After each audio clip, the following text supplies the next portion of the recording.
राम राज्य साकार होठे। राम राज्य साकार होठे। राम राज्य साकार होठे। कलयुग सतयुग बन जाए। राम राज्य साकार होठे। कलयुग सतयुग बन जाए। ऐसी कृपा दृष्टि कर दो प्रभु। ऐसी कृपा दृष्टि कर दो प्रभु। स्वर्ग धरा पर आ जाए। राम राज्य साकार होठे। राम राज्य साकार होठे।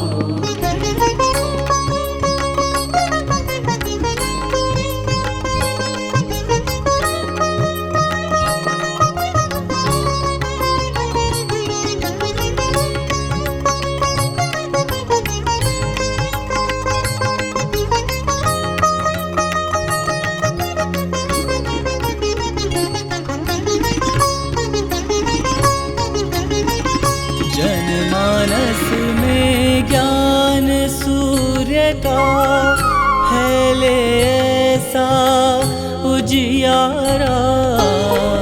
जनमानस में ज्ञान सूर्य का फैले ऐसा उजियारा। विकसित हो विश्वास सरों में। श्रद्धा सुमनों की माला। विकसित हो विश्वास सरों में। श्रद्धा सुमनों की माला। दैहिक दैविक भवतापों से। दैहिक दैविक भवतापों से सब मानव मुक्ति पाए। राम राज्य साकार होठे। राम राज्य साकार होठे।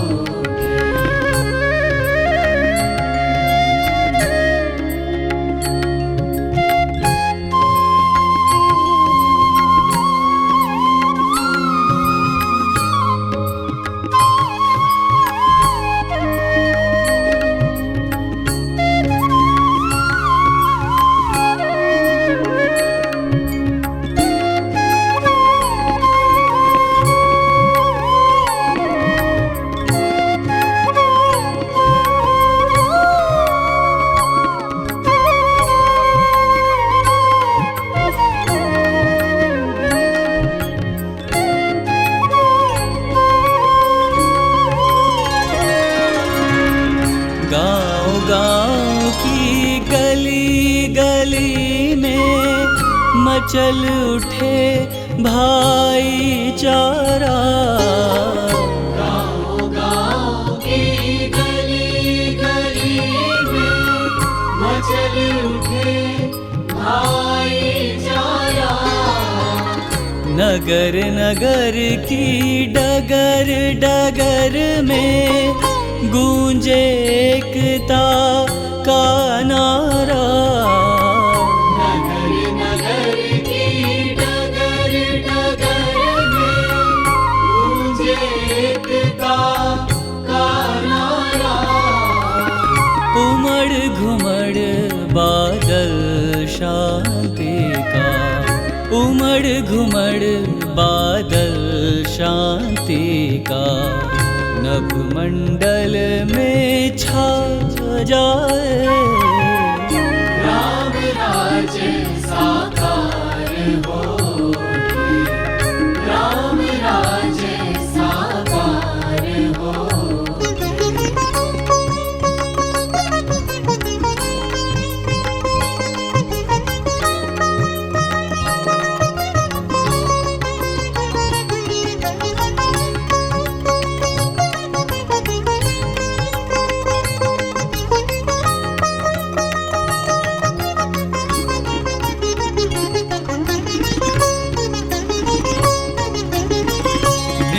जाए भय ऊंच नीच का और विषमता की खाई। मिट जाए भय ऊंच नीच का और विषमता की खाई। अखिल विश्व बंधुत्व भाव की बाजे घर घर शहनाई।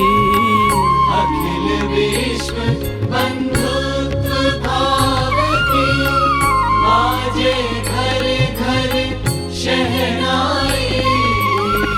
करुणा की मुक्तामणियों से, करुणा की मुक्तामणियों से हृदय सिंधु उफ ना जाए।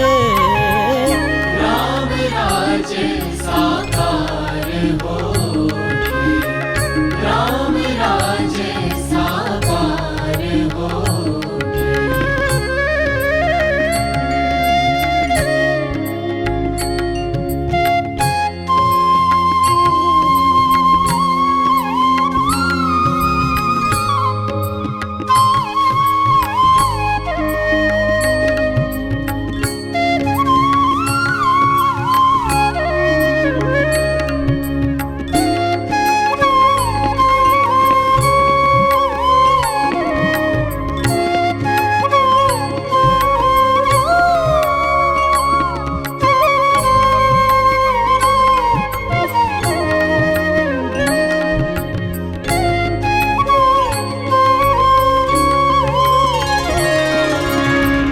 सत्संगति समीर की शीतल मंद चल उठे पुरवाई।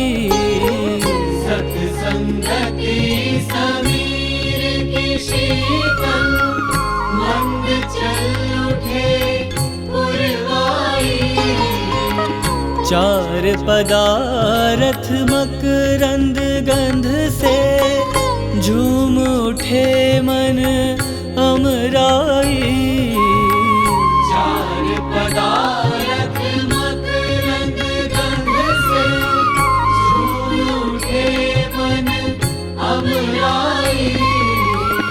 श्रुति कोकिल कंठों से फूटे, श्रुति कोकिल कंठों से फूटे भजनों की स्वर धाराएं।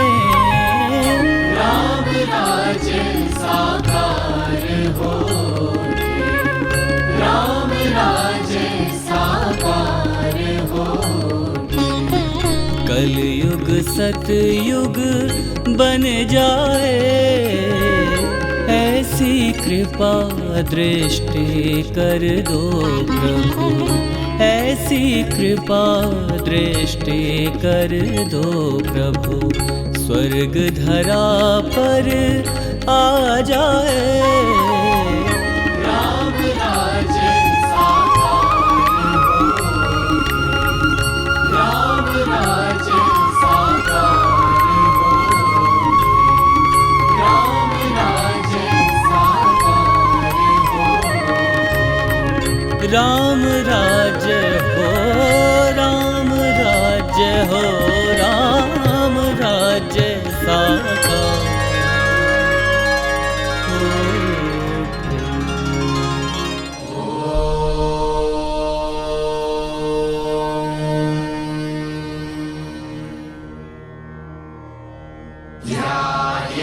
नित्यं महेशं रजतगिरिनिभं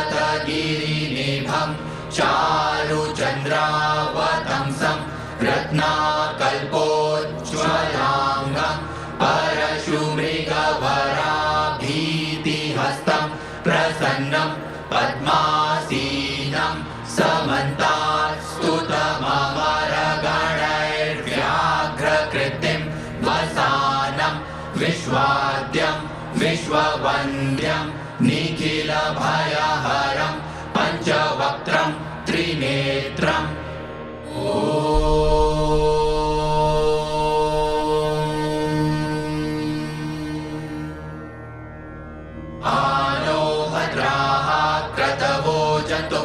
विश्वतो दग्धासो अपनीता स उद्भिदः देवानो जथा सदमिद्रिधे असन्नप्रायुवो रक्षितारो दिवे दिवे देवानां भद्रा सुमतिर्विजूयतां देवानागुरातिरभिरो निवर्तताम् देवानागुसंख्यमुपसेदिमा वयं देवान आयुः प्रतिरन्तु जीवसे तान् पूर्वयानि विदाहुमहे वयं भगमित्रमदितिं दक्षमश्रिधम् अर्चमणं वरुणगुं सोममश्विना सरस्वती नः सुभगा मयस्करत् तन्नो वातो मयो भुवातु भेखजन्तन्माता पृथिवी तद्पिता द्यौः तद्ग्रावाणः सोमसुतो मयो भुवस्तदश्विना श्रीरुतधृष्ट्या ध्रुवम् तमीशानं जगतस्तस्थुखस्पतिं धियं जिन्वमवसे भूमहे वयम् ऊखानो जथा वेदसामसद्विधे रक्षिता पायुरदग्धः स्वस्तये स्वस्ति न इन्द्रो वृद्धश्रवाः स्वस्ति नः पूषा विश्ववेदाः स्वस्ति नस्तार्क्ष्यो अरिष्टनेमिः स्वस्ति नो बृहस्पतिर्दधातु पृषदश्वा मरुतः पृश्निमातरः शुभं जावानो विदधे कुजग्मयः अग्निजिह्वा मनवः सूरचक्षसो विश्वेनो देवा अवसागमन्निव भद्रकर्णेभिः शृणुयाम देवा भद्रं पश्येमाक्षभिर्जजत्रा।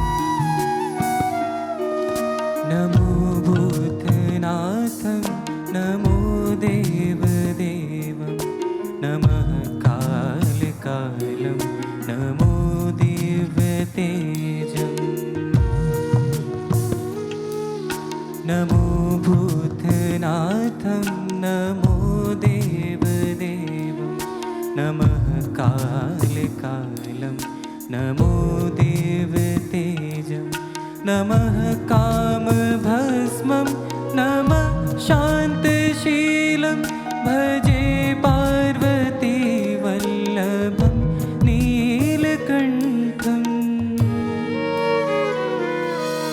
भजे पार्वती वल्लभं नीलकण्ठं भजे पार्वती वल्लभं नीलकण्ठं भजे पार्वती वल्लभं नीलकण्ठम्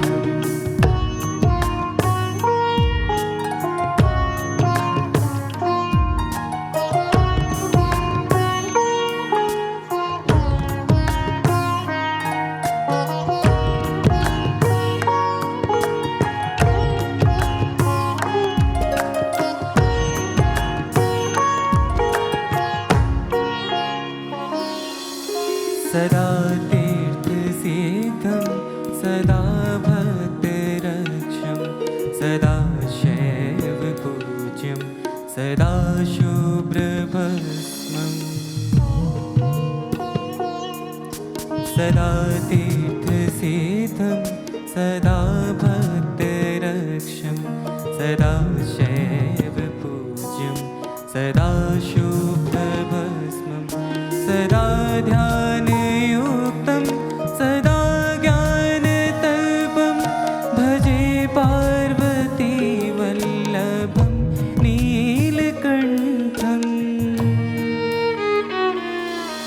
भजे पार्वती वल्लभं नीलकण्ठम् भजे पार्वती वल्लभं नीलकण्ठम्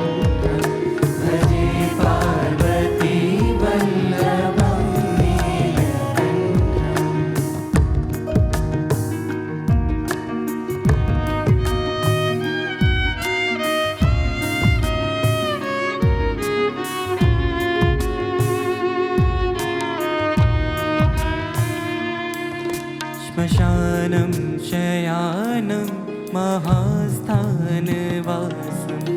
शरीरं गजानां सदा चर्मवेष्टम्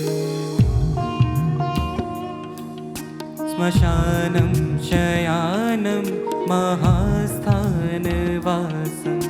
शरीरं गजानां सदा चर्मवेष्टम् पिशाचादिनाथं पशूनां प्रतिष्ठं भजे पार्वती वल्लभं नीलकण्ठम्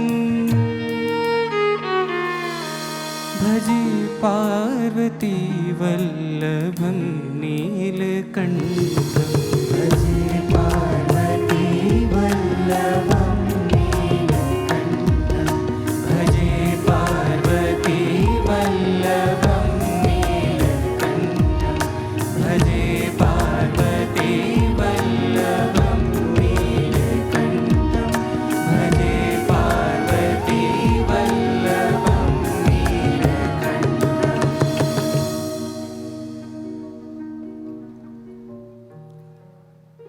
भवारण्यप्रविष्टस्य दिग्मोहभ्रान्तचेतसः येन सन्दर्शितः पन्था तस्मै श्रीगुरुवे नमः तस्मै श्रीगुरुवे नमः तस्मै श्रीगुरुवे नमः। पशूनां पतिं पापनाशं परेशं गजेन्द्रस्य कृत्तिं वसानं वरेण्यं जटाजूटमध्ये स्फुरत्काङ्गवारिं महादेवमेकं स्मरामि स्मरारिं महादेवमेकं स्मरामि स्मरारिं महादेवमेकं स्मरामि स्मरारिम्।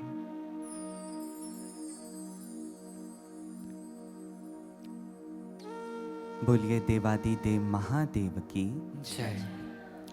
भूताधिपति भगवान आशुतोष की जय।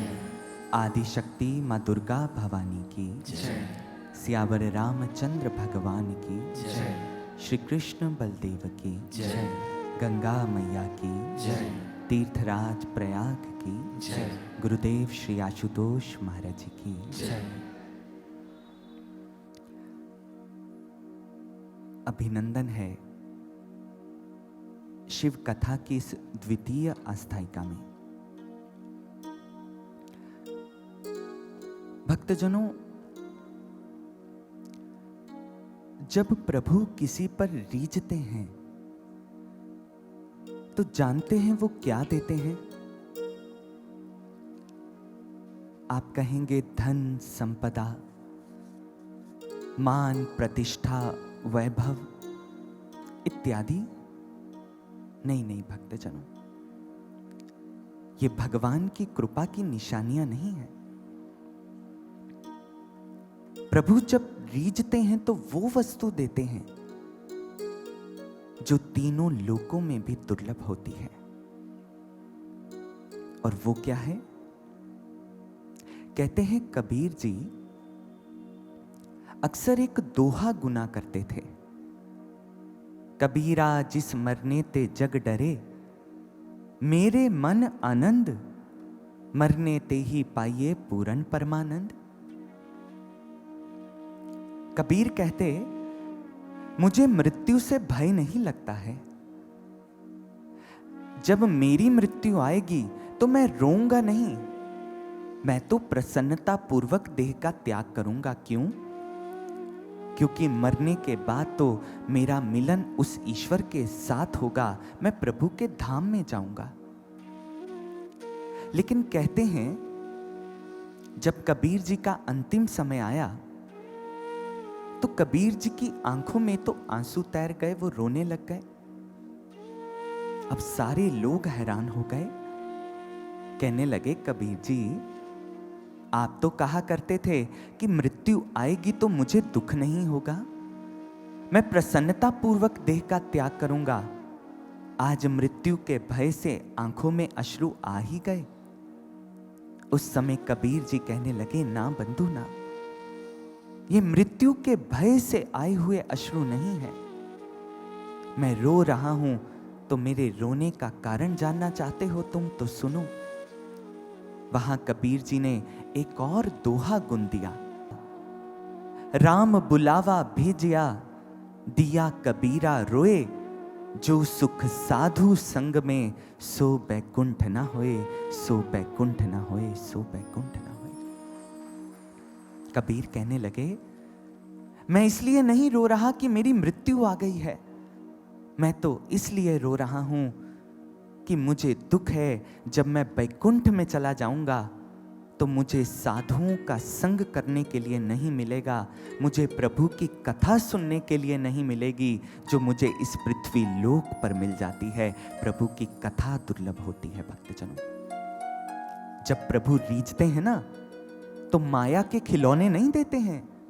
ये नौकरी का मिल जाना, ये पैसों का मिल जाना, पद का मिल जाना, प्रतिष्ठा का मिल जाना, प्रभु ये खिलौने देकर के जीवात्मा को भरमाते नहीं हैं।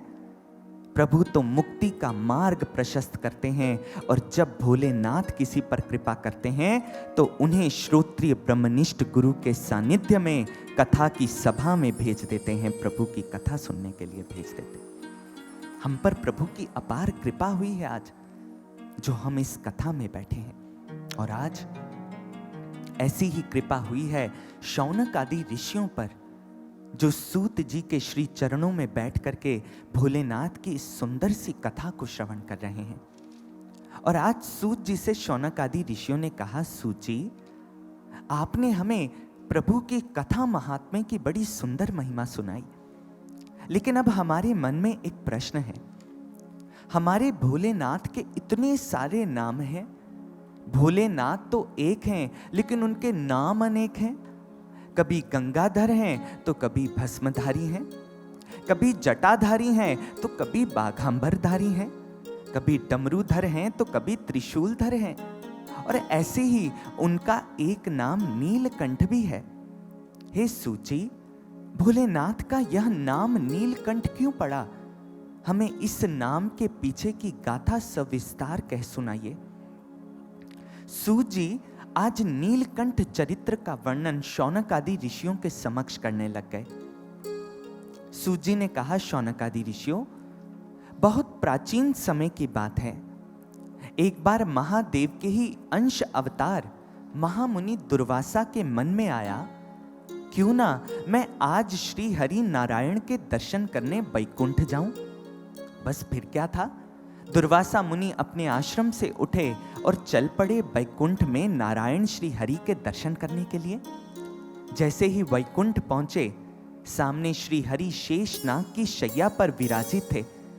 महामाया लक्ष्मी उनके श्री चरणों की पाद सेवा कर रही थी।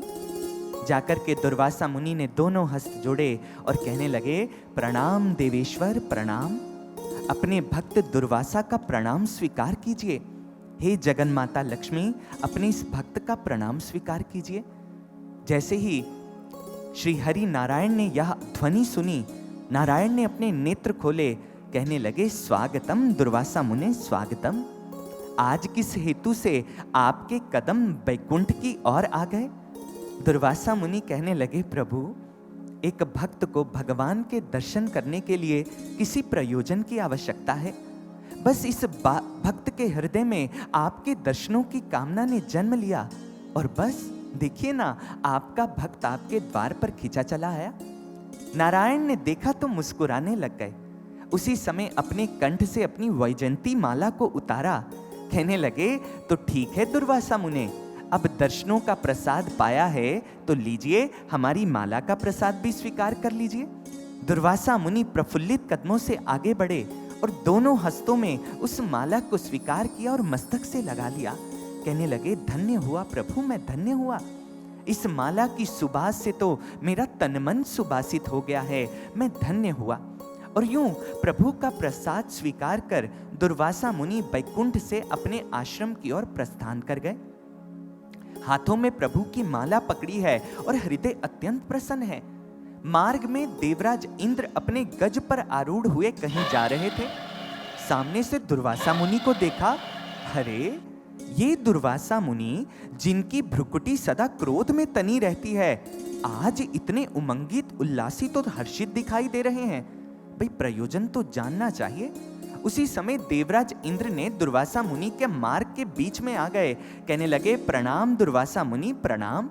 देवराज को देखा तो दुर्वासा मुनि कहने लगे, यशस्वी भव देवराज, यशस्वी भव। कहाँ जा रहे हैं आप? देवराज ने कहा, महामुनि, आज प्रश्न ये नहीं है मैं कहाँ जा रहा हूं, प्रश्न तो ये है आप कहाँ जा रहे हैं और कहाँ से आ रहे हैं। बड़े प्रसन्न दिख रहे हैं आप। दुर्वासा मुनि ने सुना, कहने लगे, देवराज आज बात ही कुछ ऐसी है। हुआ यूं, मैं नारायण के दर्शन करने बैकुंठ गया और देखो ना, श्री हरि ने मुझे प्रसाद स्वरूप अपनी माला प्रदान कर दी है। मैंने तो सुना है प्रभु का प्रसाद बांट कर खाते हैं। मैंने तो इस माला की दिव्यता को ग्रहण कर लिया है। लीजिए, अब आप भी इस माला की दिव्यता को स्वीकार कीजिए। देवराज इंद्र अपने गज पर बैठे बैठे ही नीचे झुके और उस माला को स्वीकार कर लिया, लेकिन केवल औपचारिकतावश। वह श्रद्धा भाव उनके भीतर नहीं था जो श्रद्धा भाव दुर्वासा मुनि के भीतर था। उन्होंने उस माला को औपचारिकतावश पकड़ा, मस्तक से लगाया और अपने गज के मस्तक पर रख दिया। उस माला की सुगंधि से गज मदोन्मत्त हो गया। उसने उसी समय अपनी सूंड ऊपर उठाई, उस माला को पकड़ा, देखते ही देखते गिराया और पैरों तले उसे रौंद डाला। यह दृश्य दुर्वासा मुनि अपने नेत्रों के समक्ष घटित हुआ देख रहे थे। दुर्वासा मुनि उसी समय उनकी भ्रिकुटी तन गई। अपने प्रभु की माला का यह अपमान दुर्वासा मुनि कतई स्वीकार न कर सके। उसी समय वह क्रोध में आ गए और कहने लगे, सावधान देवराजिंद्र, सावधान। मैंने आपको प्रभु की माला दी थी, आपको उस माला को अपने मस्तक पर धारण करना चाहिए था, लेकिन आपने मेरे प्रभु की माला का यूं तिरस्कार कर दिया। नहीं, ये मेरे प्रभु की माला का अपमान नहीं है, ये मेरे प्रभु का अपमान है, प्रभु का अपमान। लगता है आपको अपने पद का मद हो गया है देवराज। श्री का अभिमान है ना आपको। लीजिए, आपके मस्तिष्क पर जो श्री का ज्वर चढ़ा है, मैं इसे अभी उतार देता हूं। और इतना कहते ही दुर्वासा मुनि ने अपने कमंडल में से जल निकाला, अपनी अंजलि में भरा और कहने लगे, मैं शिव भक्त दुर्वासा अपने संपूर्ण तप को साक्षी मान करके देवराजिंद्र आज आपको ये श्राप देता हूं, शीघ्र ही आप श्री विहीन हो जाएंगे, लक्ष्मी सागर की गहराइयों में धंस जाएंगी और आप दर बदर की ठोकरें खाकर के स्वर्ग से निष्कासित हो जाएंगे। मेरा श्राप टाले नहीं टलेगा, अटल रहेगा। और इतना कहते ही दुर्वासा मुनि ने जल का आचमन कर दिया। देवराज इंद्र देखते रह गए। दुर्वासा मुनि तो पांव पटकते हुए वहां से चले गए और इधर देखते ही देखते दैत्यों ने, दानवों ने देवराज की पुरी अमरावती पर आक्रमण कर दिया। दुर्वासा ऋषि का श्राप था, देव दानवों से हार गए और दैत्यराज बलि का आधिपत्य स्वर्ग के सिंहासन पर हो गया। देवताओं को स्वर्ग से निष्कासित कर दिया गया। देवगण दर बदर भटकने लग गए और आज समस्त देवगण आर्त भाव लिए ब्रह्मदेव की शरण में पहुंच गए। जाकर देवराज ने कहा, ब्रह्मदेव, पितामह देखिए जरा, हमारी कैसी दुर्गति हो गई है। यूं तो मैं देवताओं का राजा हूं, लेकिन हमारे पास रहने के लिए घर नहीं रहा। हम अनिकेत हो गए हैं पितामह, हमारा घर हमसे छिन गया है। अब आप ही इसका उपाय कीजिए। श्री के अभाव में सारा जगत त्राही त्राही करने लग गया है प्रभु। लक्ष्मी नहीं होगी, अर्थ नहीं होगा तो काम की पूर्ति कैसे होगी? और अगर काम पूर्ण नहीं होगा, कामनाएं, जरूरतें पूर्ण नहीं होगी तो मोक्ष का अधिकारी व्यक्ति धर्म का अनुकरण कैसे करेगा? आप कृपा करें, श्री का पुनर्आविर्भाव करें इस सृष्टि पर और हमें स्वर्ग का राज्य पुनः प्रदान करें। ब्रह्मदेव भी आज चिंतित हो गए। कहने लगे, देवराज, अब तो श्री हरि नारायण ही हमारी रक्षा कर सकते हैं। उसी क्षण ब्रह्मदेव के नेतृत्व में सभी बैकुंठ पहुंच गए। सबने नारायण के समक्ष आर्त गुहार की, हे श्री हरि, जगत पर संकट आया है नारायण। श्री के अभाव में प्राणी बिलक रहे हैं। प्रभु, हमें इस स्वर्ग से निष्कासित कर दिया गया है, हमें मुक्ति का उपाय सुझाइए प्रभु। श्री को पुनः समाज में स्थापित करना है, हमें कोई उपाय सुझाइए। नारायण आज गंभीर हो गए। देवराज को देखकर कहने लगे, देवराज, इस समस्या से उबरने का केवल मात्र एक उपाय है और वह है सागर मंथन। देवराज ने कहा, प्रभु सागर मंथन अर्थात? नारायण ने कहा, देवराज, क्षीर सागर के गर्भ में अनेकों रत्न समाहित हैं। वहीं पर श्री लक्ष्मी और उसके साथ अमृत भी समाहित है। जिस प्रकार दधी का मंथन करने से उसका सारभूत तत्व माखन सतह पर आ जाता है, ऐसे सागर का मंथन करने से उसके गर्भ में समाये हुए रत्न सतह पर आ जाएंगे और जब आप अमृत का पान कर लेंगे तो आप पुनः अमरत्व को प्राप्त कर लेंगे और श्री पुनः सृष्टि में परिस्थापित हो जाएगी। देवराज ने कहा, तो नारायण, हम आज ही सागर मंथन के लिए सज्ज हैं, हम आज ही यह कार्य प्रारंभ करते हैं। नारायण मुस्कुराने लग गए, कहने लगे, देवराज, सागर मंथन है सागर मंथन, ये कोई बच्चों का कार्य नहीं है। जिस प्रकार दधी का मंथन करना हो तो 2 हाथों की जरूरत पड़ती है, एक हाथ से आप दधी का मंथन नहीं कर सकते। सागर मंथन करने के लिए 2 दलों की जरूरत पड़ेगी। केवल देव अपने बल से यह कार्य पूर्ण नहीं कर पाएंगे। जाइए, दानवों के संग संधि कीजिए और उन्हें भी अपने साथ सागर मंथन में सम्मिलित कीजिए। नारद जी के नेतृत्व में देवराज ने दैत्यराज बलि से संधि की और आज देव और दानव क्षीर सागर के तट पर आ गए। सामने विशाल सागर हिलोरे मार रहा था। इतना विशाल सागर आज देव और दानव नारायण को देख रहे हैं। प्रभु, इतने बड़े सागर को मथेंगे कैसे, मथानी कहां से लाएंगे? नारायण ने सुदर्शन चक्र को आदेश दिया। मंदरांचल पर्वत को जड़ सहित उखाड़ करके वह सुदर्शन ले आया। मंदरांचल को समुद्र के गर्भ के बीचों बीच स्थापित कर दिया गया। उसी समय नारायण ने वासुकी नाग को कहा, वासुकी, समुद्र मंथन में तुम्हें भी अपनी भूमिका निभानी है, जाओ तुम डोरी का कार्य करो। वासुकी नाग ने मंदरांचल को अपनी कुंडली में लपेट लिया।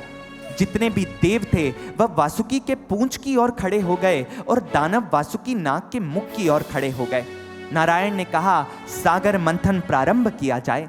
उसी समय सागर मंथन प्रारंभ हो गया। एक तरफ से दानव खींचने लगे वासुकी को, दूसरी तरफ से देव खींचने लगे। लेकिन यह क्या, अभी 2-3 बार ही मदरांचल को खींचा था, लेकिन वह मदरांचल पर्वत नीचे कोई आधार न मिलने के कारण समुद्र में डूबने लग गया। जैसे ही सबने देखा, नारायण को देखकर कहने लगे, श्रीहरि, जब तक मदरांचल को आधार नहीं मिलेगा तब तक सागर मंथन में यह मदरांचल स्थिर कैसे होगा? नारायण मुस्कुराने लग गए, कहने लगे, आप चिंतित मत हो, हम अभी मदरांचल को आधार देते हैं। और देखते ही देखते श्री हरि ने अपने स्वरूप का विस्तार करना प्रारंभ किया।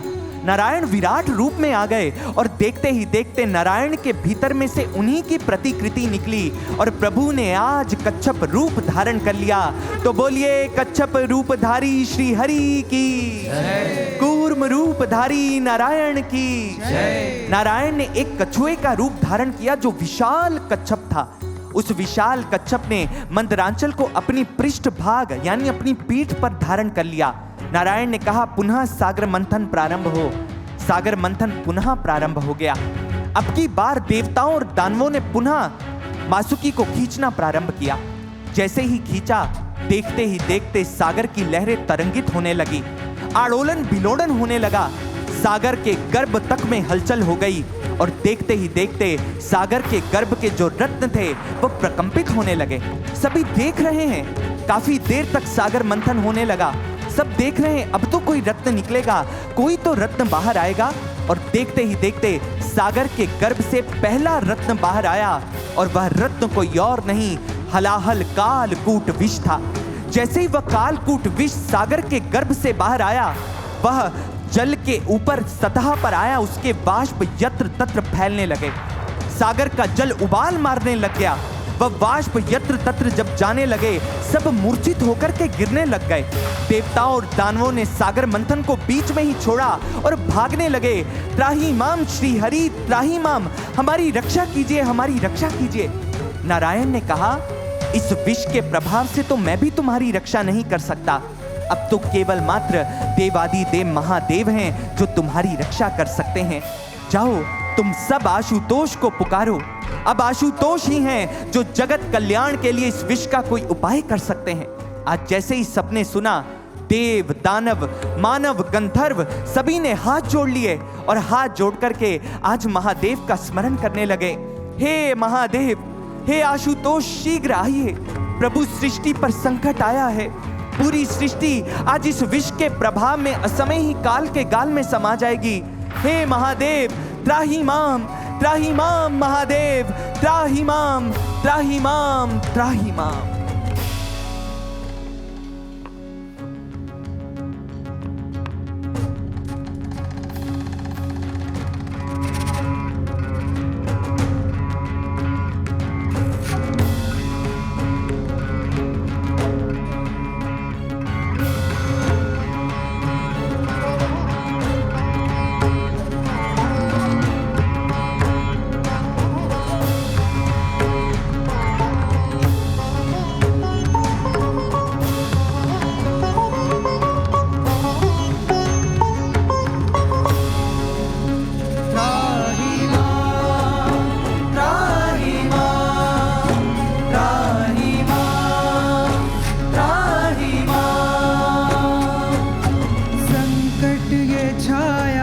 महाविष है आया, हलाहल बना देखो मृत्यु का साया। त्राहि मां, त्राहि मां, त्राहि मां। ज्वाला है भव की ये धरती भी धधकी, दिशाओं ने शंभु है तुझको बुलाया।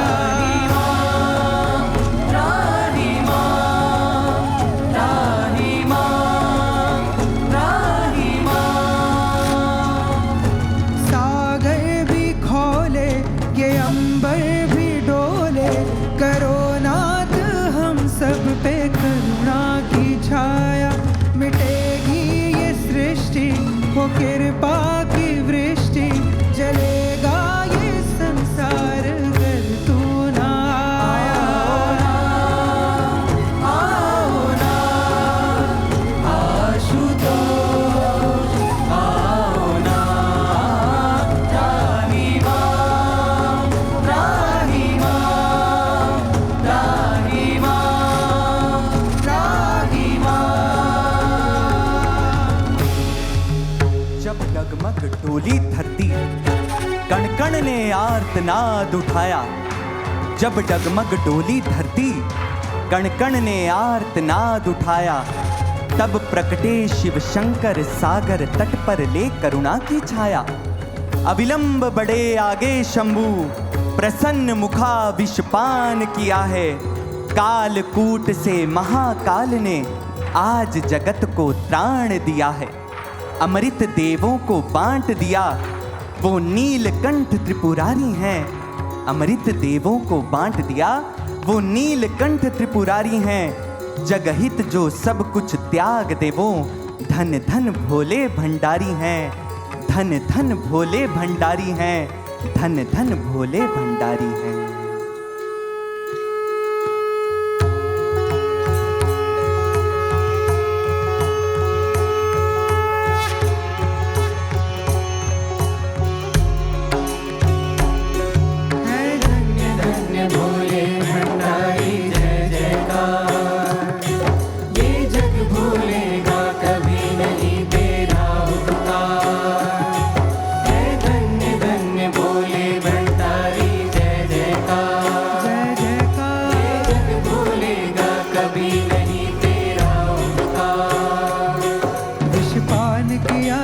त्राण किया तू नीलकंठ वरदानी है। नीलकंठ वरदानी है। वश सब कुछ बांटे जो तू ऐसा औघड़दानी है। ऐसा औघड़दानी है। तेरे चरणों में शतकोटि नमन है बारंबार। है धन्य धन्य भोले भंडारी, जय जयकार। भोले भंडारी, जय जयकार। ये जग भूलेगा कभी नहीं तेरा उपकार।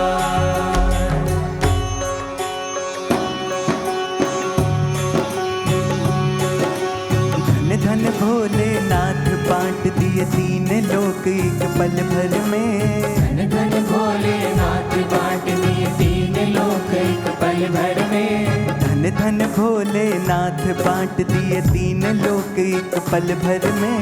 धन धन भोलेनाथ बांट दिए तीन लोक एक पल भर में। ऐसो दीन दयालु मोरे बाबा भरे खजाना पल भर में। धन धन भोलेनाथ बांट दिए तीन लोक एक पल भर में।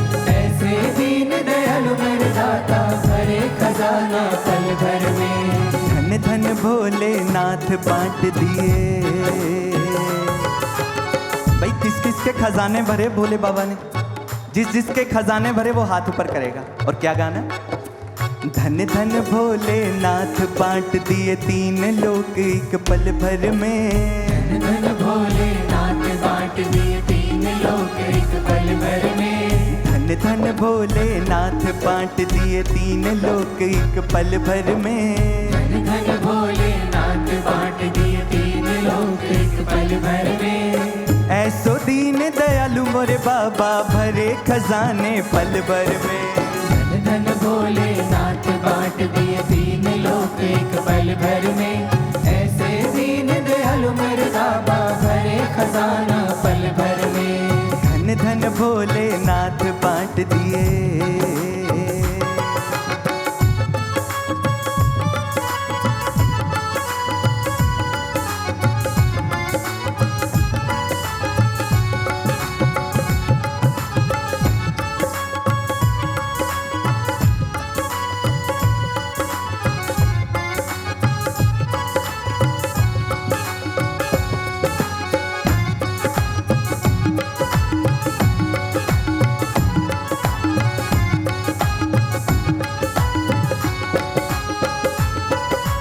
अमृत तो देवों को दे दिया, आप हलाहल पान किया। ब्रह्म ज्ञान दे दिया उसी को जिसने आपका ध्यान किया। जिसने आपका ध्यान किया, जिसने आपका ध्यान किया। इंद्र को कामधेनु दे दी और ऐरावत सा बलकारी। कुबेर को किया आपने ही सब संपत्ति का अधिकारी। सब संपत्ति का अधिकारी, सब संपत्ति का अधिकारी। अपने तन पर वस्त्र न रखा।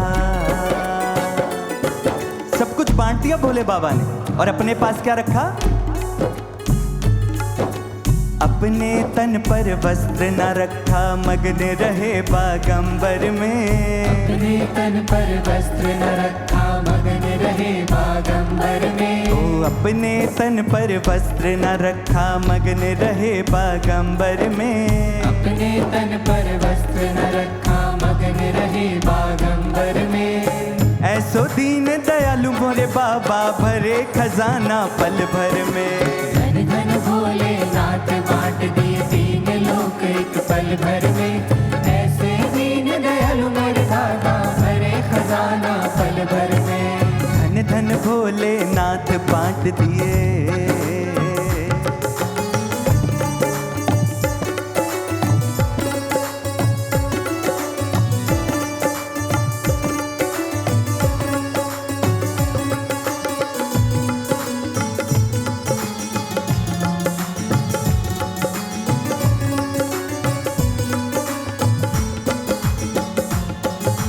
प्रथम वेद ब्रह्मा को दे दिया, बना वेद का अधिकारी। विष्णु को दिया चक्र सुदर्शन, जो जग के पालनहारी। जो जग के पालनहारी, जो जग के पालनहारी। भागीरथ को गंगा दे दई, सब जग ने स्नान किया। बड़े बड़े पापियों को तारा, पल भर में उद्धार किया। पल भर में उद्धार किया, पल भर में उद्धार किया। अपने पास पात्र नहीं रखा,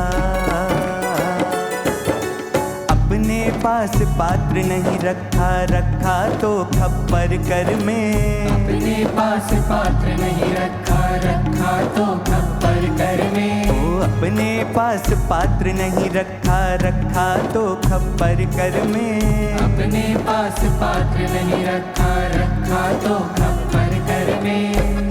ऐसो दीन दयालु मोरे बाबा भरे खजाने पल भर में। धन धन भोलेनाथ बांट दिए तीन लोक एक पल भर में। ऐसे दीन दयालु मेरे दाता भरे खजाना पल भर में। धन धन भोलेनाथ बांट दिए तीन लोक एक पल भर में। ऐसे दीन दयालु मेरे दाता भरे खजाना पल भर में। है धन्य धन्य भोले भंडारी जय जयकार। ये जग भूलेगा कभी नहीं तेरा उपकार। है धन्य धन्य भोले भंडारी जय जयकार। ये जग भूलेगा कभी नहीं तेरा उपकार। विषपान किया जग त्राण किया तू नीलकंठ वरदानी है। नीलकंठ वरदानी है। करुणावश सब कुछ बांटे जो तू ऐसा घरदानी है। ऐसा घरदानी है। तेरे चरणों में शतकोटि नमन है बारंबार। है धन्य धन्य भोले भंडारी जय जयकार। है धन्य धन्य भोले भंडारी जय जयकार। ये जग भूलेगा कभी नहीं तेरा उपकार। है धन्य धन्य भोले भंडारी जय जयकार। ये जग भूलेगा कभी नहीं तेरा उपकार। है धन्य धन्य भोले भंडारी जय जयकार। ये जग भूलेगा कभी नहीं तेरा उपकार।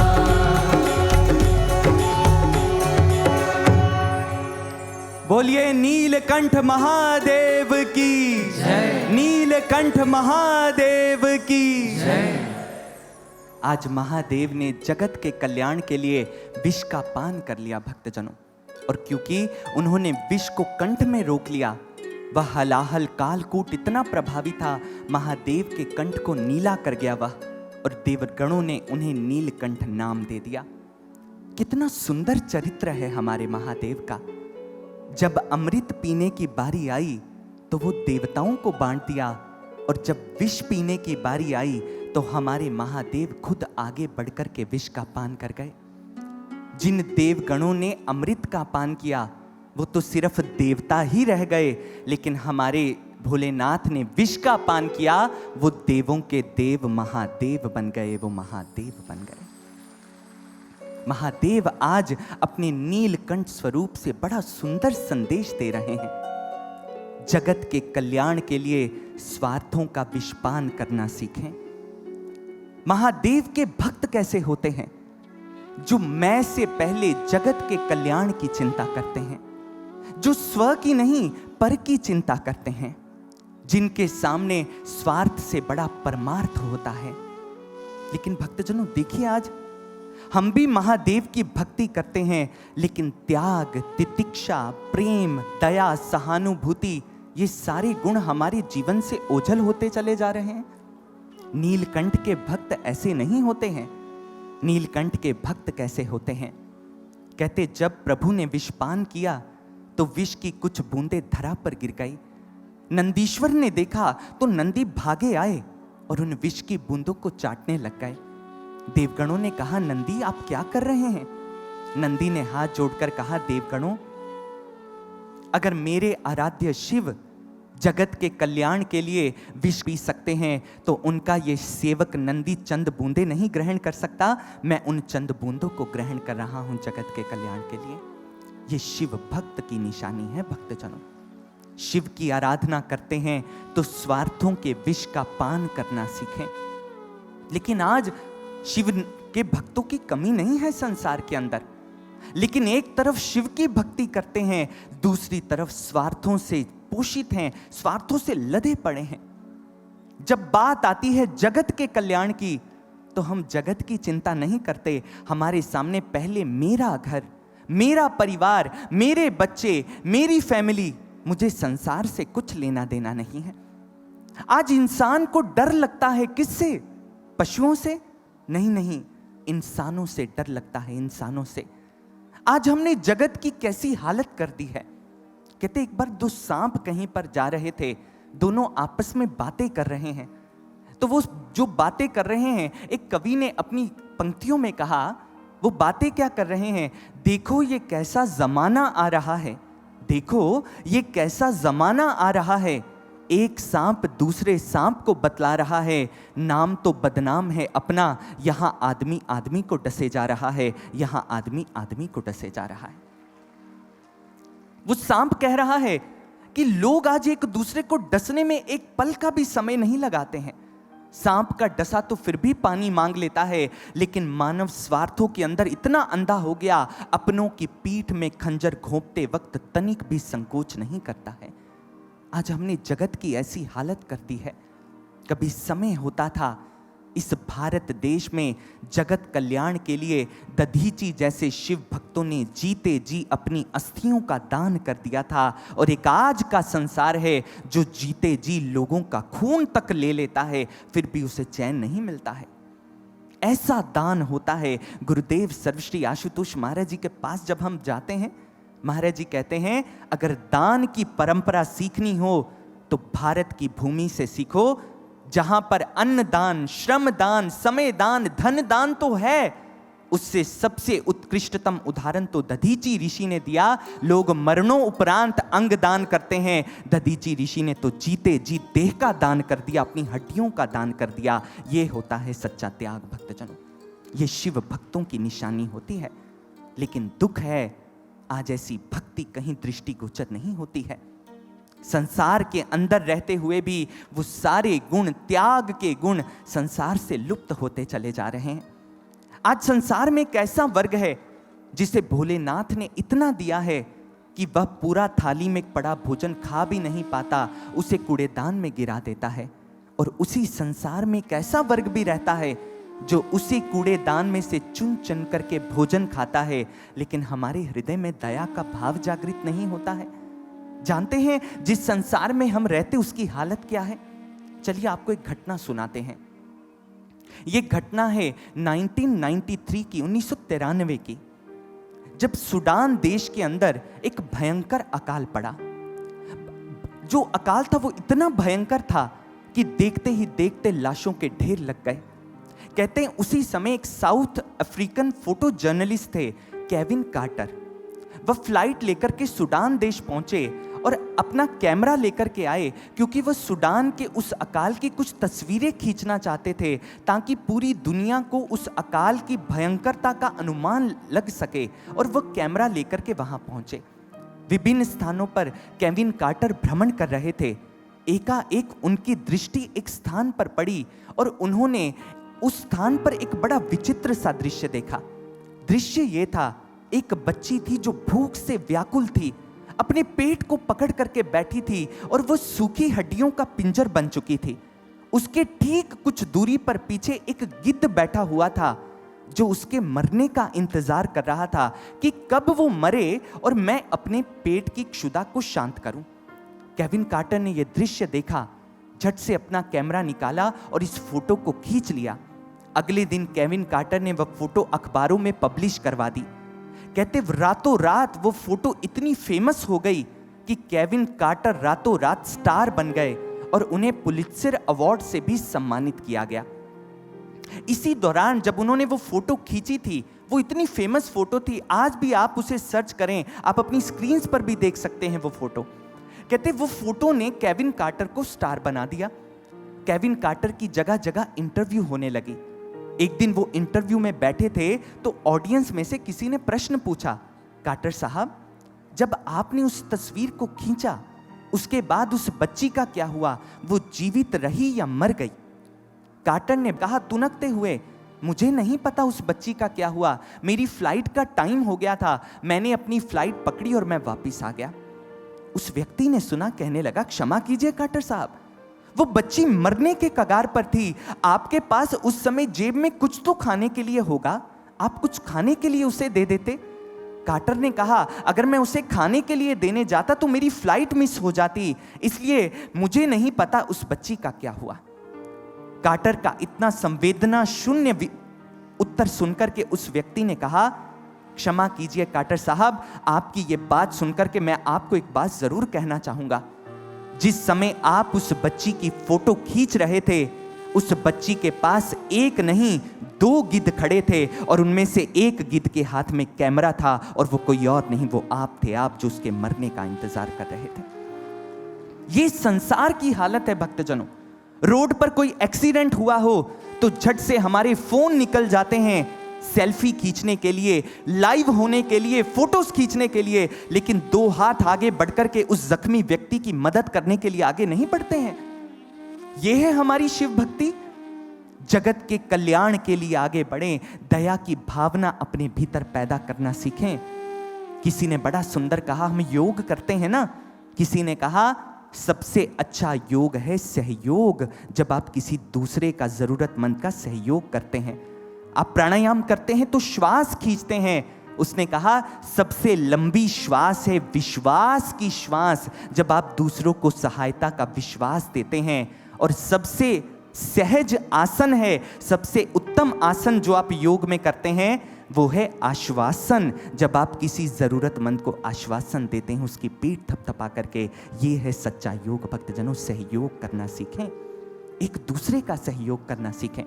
किसी ने बड़ा सुंदर कहा, क्यों ना फिर कोई धर्म ऐसा लाया जाए, क्यों ना फिर कोई धर्म ऐसा लाया जाए जिसमें इंसान के भीतर इंसानियत को फिर से जगाया जाए। आदमी आदमी में हो रिश्ता ऐसा कि मैं रहूं भूखा तो तुझसे भी ना खाया जाए, मैं रहूं भूखा तो तुझसे भी ना खाया जाए। ऐसा रिश्ता हो इंसानियत के अंदर।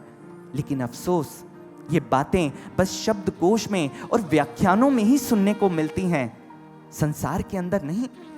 आज इंसानों की तो बात छोड़िए आप, मानव ने तो अपनी स्वार्थ लोलुपता के पाश में फंस करके बेजुबान पशु पक्षियों को भी नहीं छोड़ा है।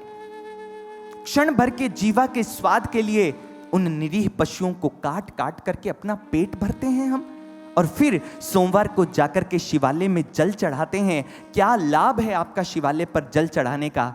मत भूलिए जिन महादेव की आप आराधना कर रहे हैं, हमारे उन महादेव का एक नाम पशुपति नाथ भी है। पशुओं को काट करके पशुपति नाथ की कृपा आप प्राप्त नहीं कर सकते भक्तजनों, बिल्कुल प्राप्त नहीं कर सकते।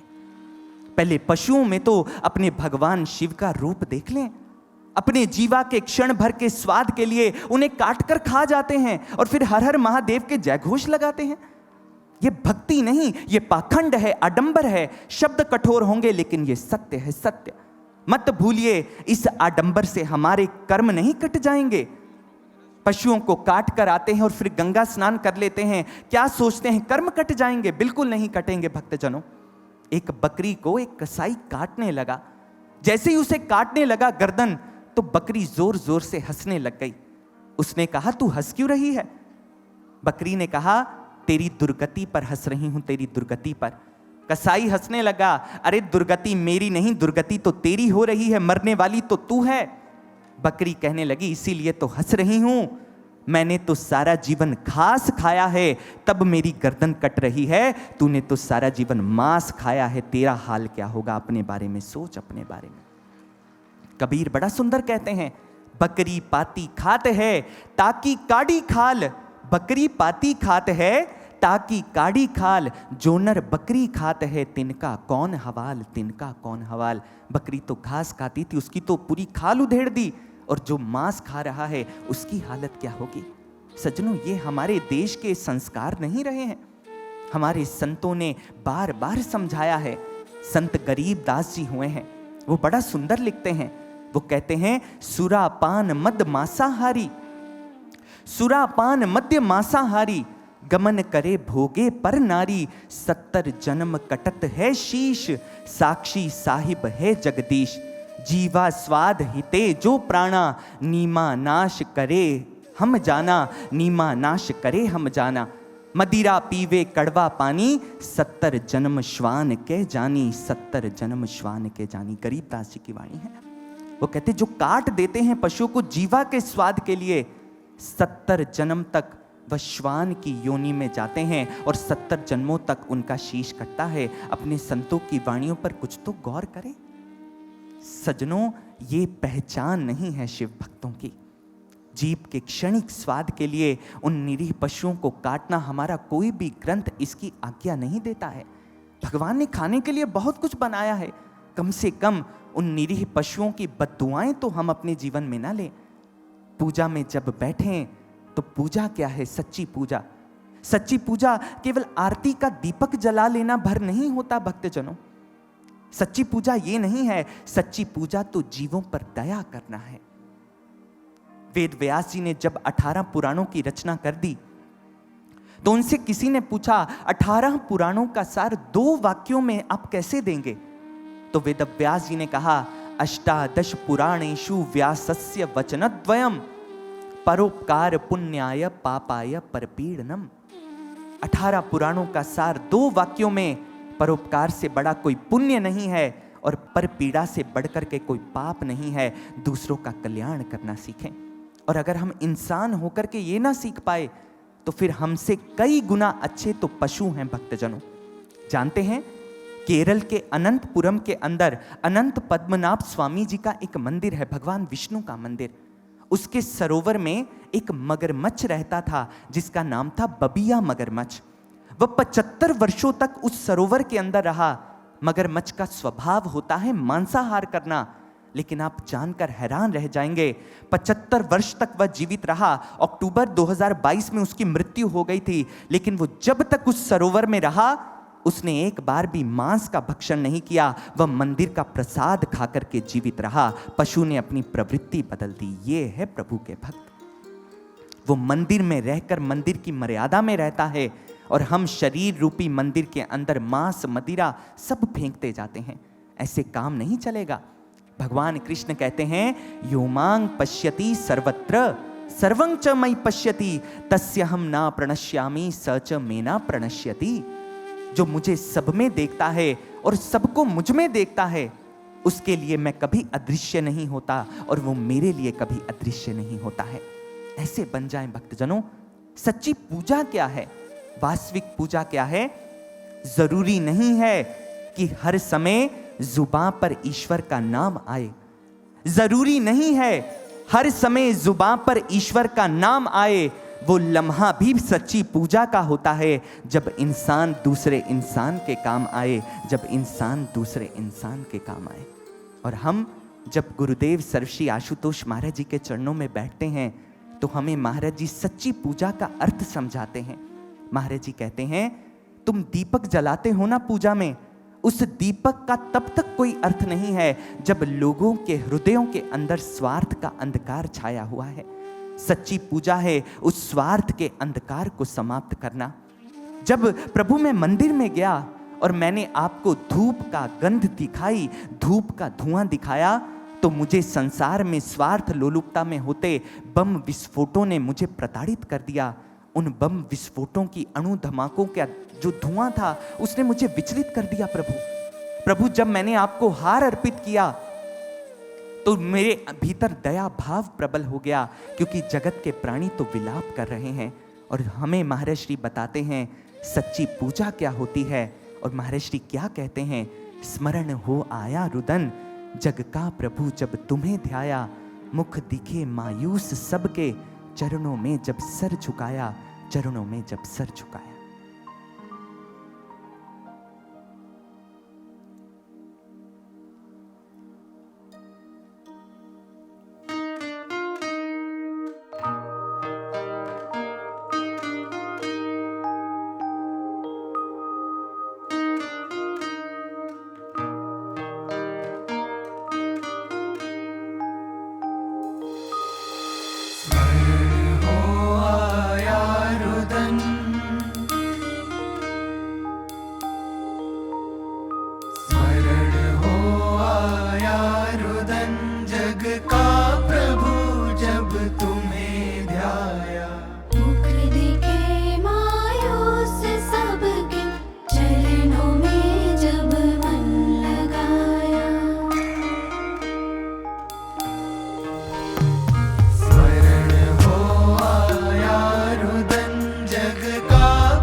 अश्रु बहे जब गान आराधन का गाया।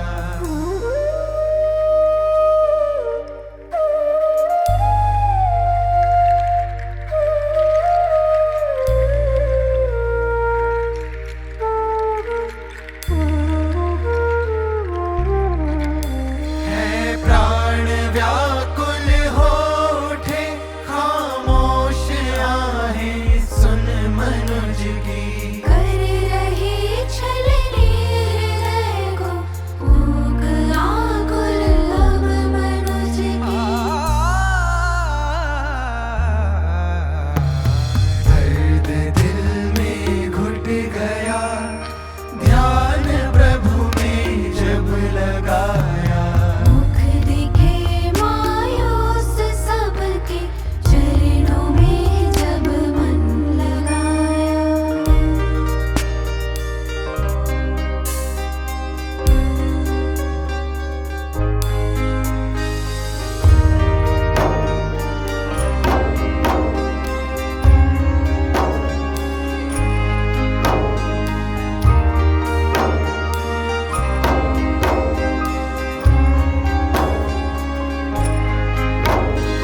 पर हमें इस समय को करके जतन है संवारना।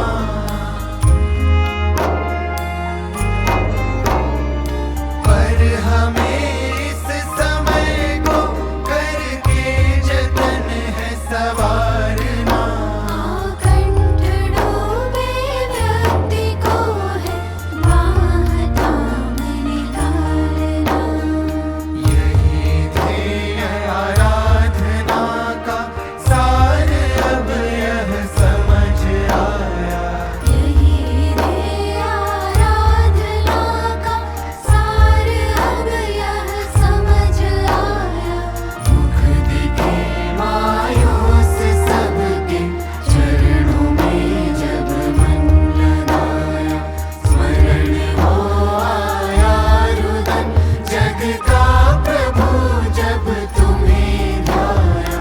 स्मरण हो आया रुदन जग का प्रभु जब तुम्हें ध्याया। मुख दिखे मायूस सबके, चरणों में जब मन लगाया। मुख दिखे मायूस सबके, चरणों में जब मन लगाया।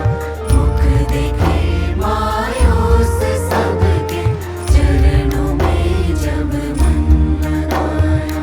स्मरण हो आया रुदन।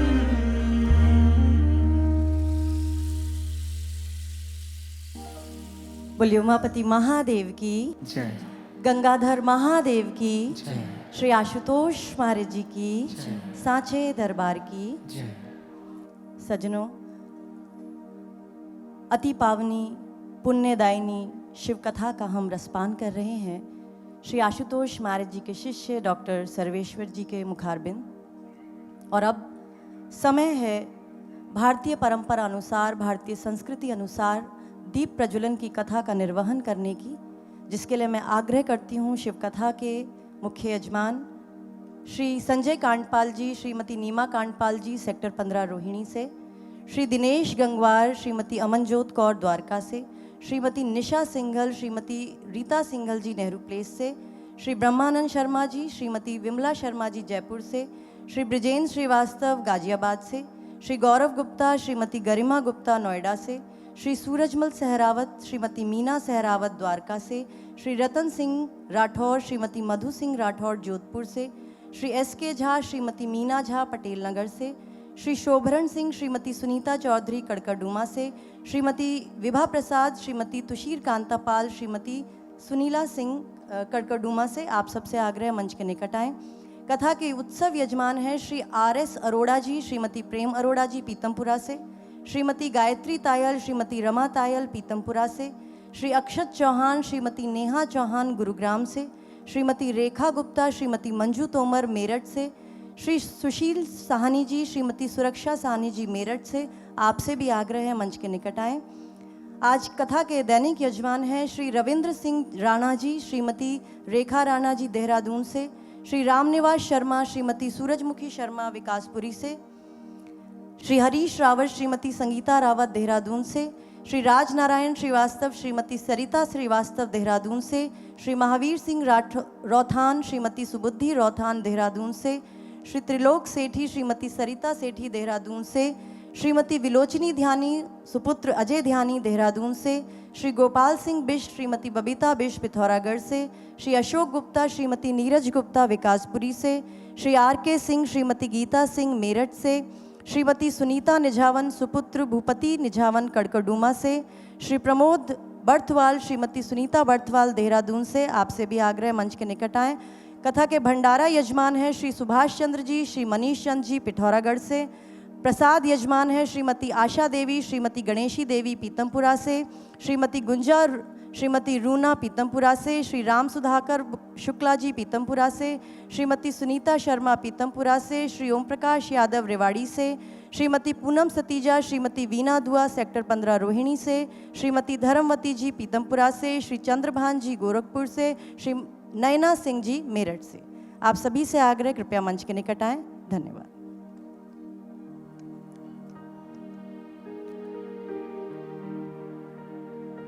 राम नहीं मिलते ईंटों में गारा में, राम नहीं मिलते ईंटों में गारा में, राम मिले निर्धन की अश्रु धारा में। राम मिले हैं वचन निभाती आयु को, राम मिले हैं घायल पड़े जटायु को। राम मिलेंगे मर्यादा से जीने में, राम मिलेंगे बजरंगी के सीने में। राम मिलेंगे पंचवटी की छाँव में, राम मिलेंगे अंगद वाले पाँव में। राम मिले हैं वचनबद्ध वनवासों को, राम मिले हैं केवट के विश्वासों को। राम मिले हैं सीता की पावनता को, राम मिले अनुसूया की मानवता को। राम तो निर्धन की अश्रुधारा में बसे हैं भक्तजनों, इसलिए दया का भाव जगाएं। आप कहेंगे दान तो हम भी करते हैं, दया तो हम भी करते हैं। कोई भिखारी हमसे मांगता है तो हम भी उसके कटोरे में 10, 20, 100 रुपए तो डाल ही देते हैं। हम भी तो परमार्थी हैं। नहीं भक्तजनों, सच्चा दान क्या होता है, सच्ची दया क्या होती है, आज इसको भी ध्यान से समझ लीजिए। किसी भिखारी को भीख के कटोरे में 10, 20, 100 रुपए पकड़ा करके आपके कर्तव्यों की इतिश्री नहीं होती है। सच्चा दान क्या है? एक बार गुरुदेव सर्वश्री आशुतोष महाराज जी जब विभिन्न स्थानों पर जाकर के ज्ञान का प्रचार किया करते थे, तो एक बार वो एक स्थान पर गए जहां एक धनिक सेठ रहते थे। उन्होंने महाराज श्री से प्रवचन सुने और महाराज श्री को कहा, गुरुदेव धर्म कर्म के कार्य तो हम भी करते हैं, आइए जरा हमारे साथ आपको एक झलक दिखाते हैं। वह पूज्य गुरुदेव को लेकर के एक खुले स्थान पर गए जहां एक बहुत बड़ा शमियाना लगा था। और जब महाराज श्री ने देखा वहां पर सैकड़ों लोग कतारों में बैठ करके लंगर ग्रहण कर रहे थे, भोजन प्रसाद ग्रहण कर रहे थे। महाराज श्री ने देखा और उस व्यक्ति की ओर देखा। उसने कहा, महाराज श्री यहाँ पर 24 घंटे 7 दिन भोजन चलता है, लंगर चलता है, कोई भी आकर के यहाँ पर भोजन कर सकता है। महाराज श्री ने देखा और आगे बढ़ दिए। संध्या हुई, वो सेठ पुनः महाराज श्री के पास गए, कहने लगे, महाराज जी आपने कुछ बताया नहीं, आपको ये मेरा परमार्थ का कार्य कैसा लगा? महाराज जी उसे देखकर कहने लगे, मैं सत्य बोलूं या असत्य बोलूं? वो व्यक्ति कहने लगा, महाराज जी कैसी बातें करते हैं, आप सत्य ही बोलिए, असत्य क्यों बोलना? महाराज जी ने कहा, आपने कदाचित ध्यान नहीं दिया। अगर किसी व्यक्ति को बिना काम किए 24 घंटे 7 दिन तीनों टाइम का भोजन मिलता रहेगा तो वो देश के लिए काम क्यों करेगा? आप तो निठल्लों की फौज खड़ी कर रहे हो, आप तो आलसियों की फौज पैदा कर रहे हो। ये राष्ट्र के निर्माण में कोई योगदान नहीं देंगे, भार बन जाएंगे ये लोग। सच्चा दान होता अगर आप इनके लिए किसी फैक्ट्री का निर्माण करते, इन्हें मेहनत की कमाई करना सिखाते। आपने तो इनको मेहनत का मूल्य ही भुला दिया है। ये सच्चा परोपकार नहीं है भक्तजनों। हम भी तो यही करते हैं। चलिए एक उदाहरण देते हैं आपको। मान लीजिए एक भिखारी ने आपसे पैसे मांगे, आपने उसके भीख के कटोरे में 100 रुपए डाल दिए। आप तो पैसे डालकर आ गए, आपने सोचा मैंने पुण्य का कार्य किया है, वह भिखारी रात को घर गया और घर जाने से पहले उन 100 रुपए की उसने शराब पी। शराब के नशे में धुत होकर घर पहुंचा। घर जाकर पत्नी को भी पीटा, बच्चों को भी पीटा। तो वह रोती हुई पत्नी के मुख से क्या निकलेगा? आज जिसने इसको आज शराब के पैसे दिए हैं, हे प्रभु उसके घर में भी ऐसा ही क्लेश हो तो उसे पता लगे कि क्लेश क्या होता है। आप तो पुण्य का कार्य करके आए और बदले में क्या ले ली? बद्दुआ ले ली। ये परोपकार नहीं है, ये दान नहीं है भक्तजनों। कबीर इसीलिए तो कहते हैं, गुरु बिन माला फेरता, गुरु बिन करता दान, कहे कबीर निष्फल गया गावही वेद पुराण। गुरु के बिना किया गया दान भी व्यर्थ हो जाता है। क्यों? क्योंकि वो विवेक कहां से लाएंगे कि दान करना किसको है। परम पूजनीय गुरुदेव सर्वश्री आशुतोष महाराज जी ने अगर हमें दान करने के लिए, परोपकार करने के लिए प्रेरित किया, तो महाराज जी ने दान करना कैसे है, परोपकार करना कैसे है, उसका एक जीवंत उदाहरण भी रखा। महाराज श्री ने एक प्रकल्प प्रारंभ किया, मंथन प्रकल्प। आपको बता दें भक्तजनों, दिव्य ज्योति जागृति संस्थान केवल एक आध्यात्मिक संस्था नहीं है जो केवल कथाएं करती है, नहीं। गुरुदेव सर्वश्री आशुतोष महाराज जी की प्रेरणा के अंदर संस्थान की ओर से 10 से अधिक सामाजिक प्रकल्प, सोशल प्रोजेक्ट्स भी चलते हैं, जहां संस्थान ग्राउंड पर उतर के समाज के कल्याण के लिए कार्य करता है। उन्हीं में से एक प्रकल्प है मंथन संपूर्ण विकास केंद्र। ये प्रकल्प महाराज श्री ने चलाया। जब महाराज जी की दृष्टि पड़ी उन बच्चों पर, जो बच्चे आपने अक्सर देखा होगा, आप होटल्स में जाते हैं, ढाबों पर जाते हैं, वो बच्चे जिसको आप छोटू कहकर के संबोधित करते हैं, छोटू जरा चाय का कप लेकर के आ, छोटू जरा टेबल साफ कर दे, छोटू ये जरा रोटी की प्लेट लेकर के आ।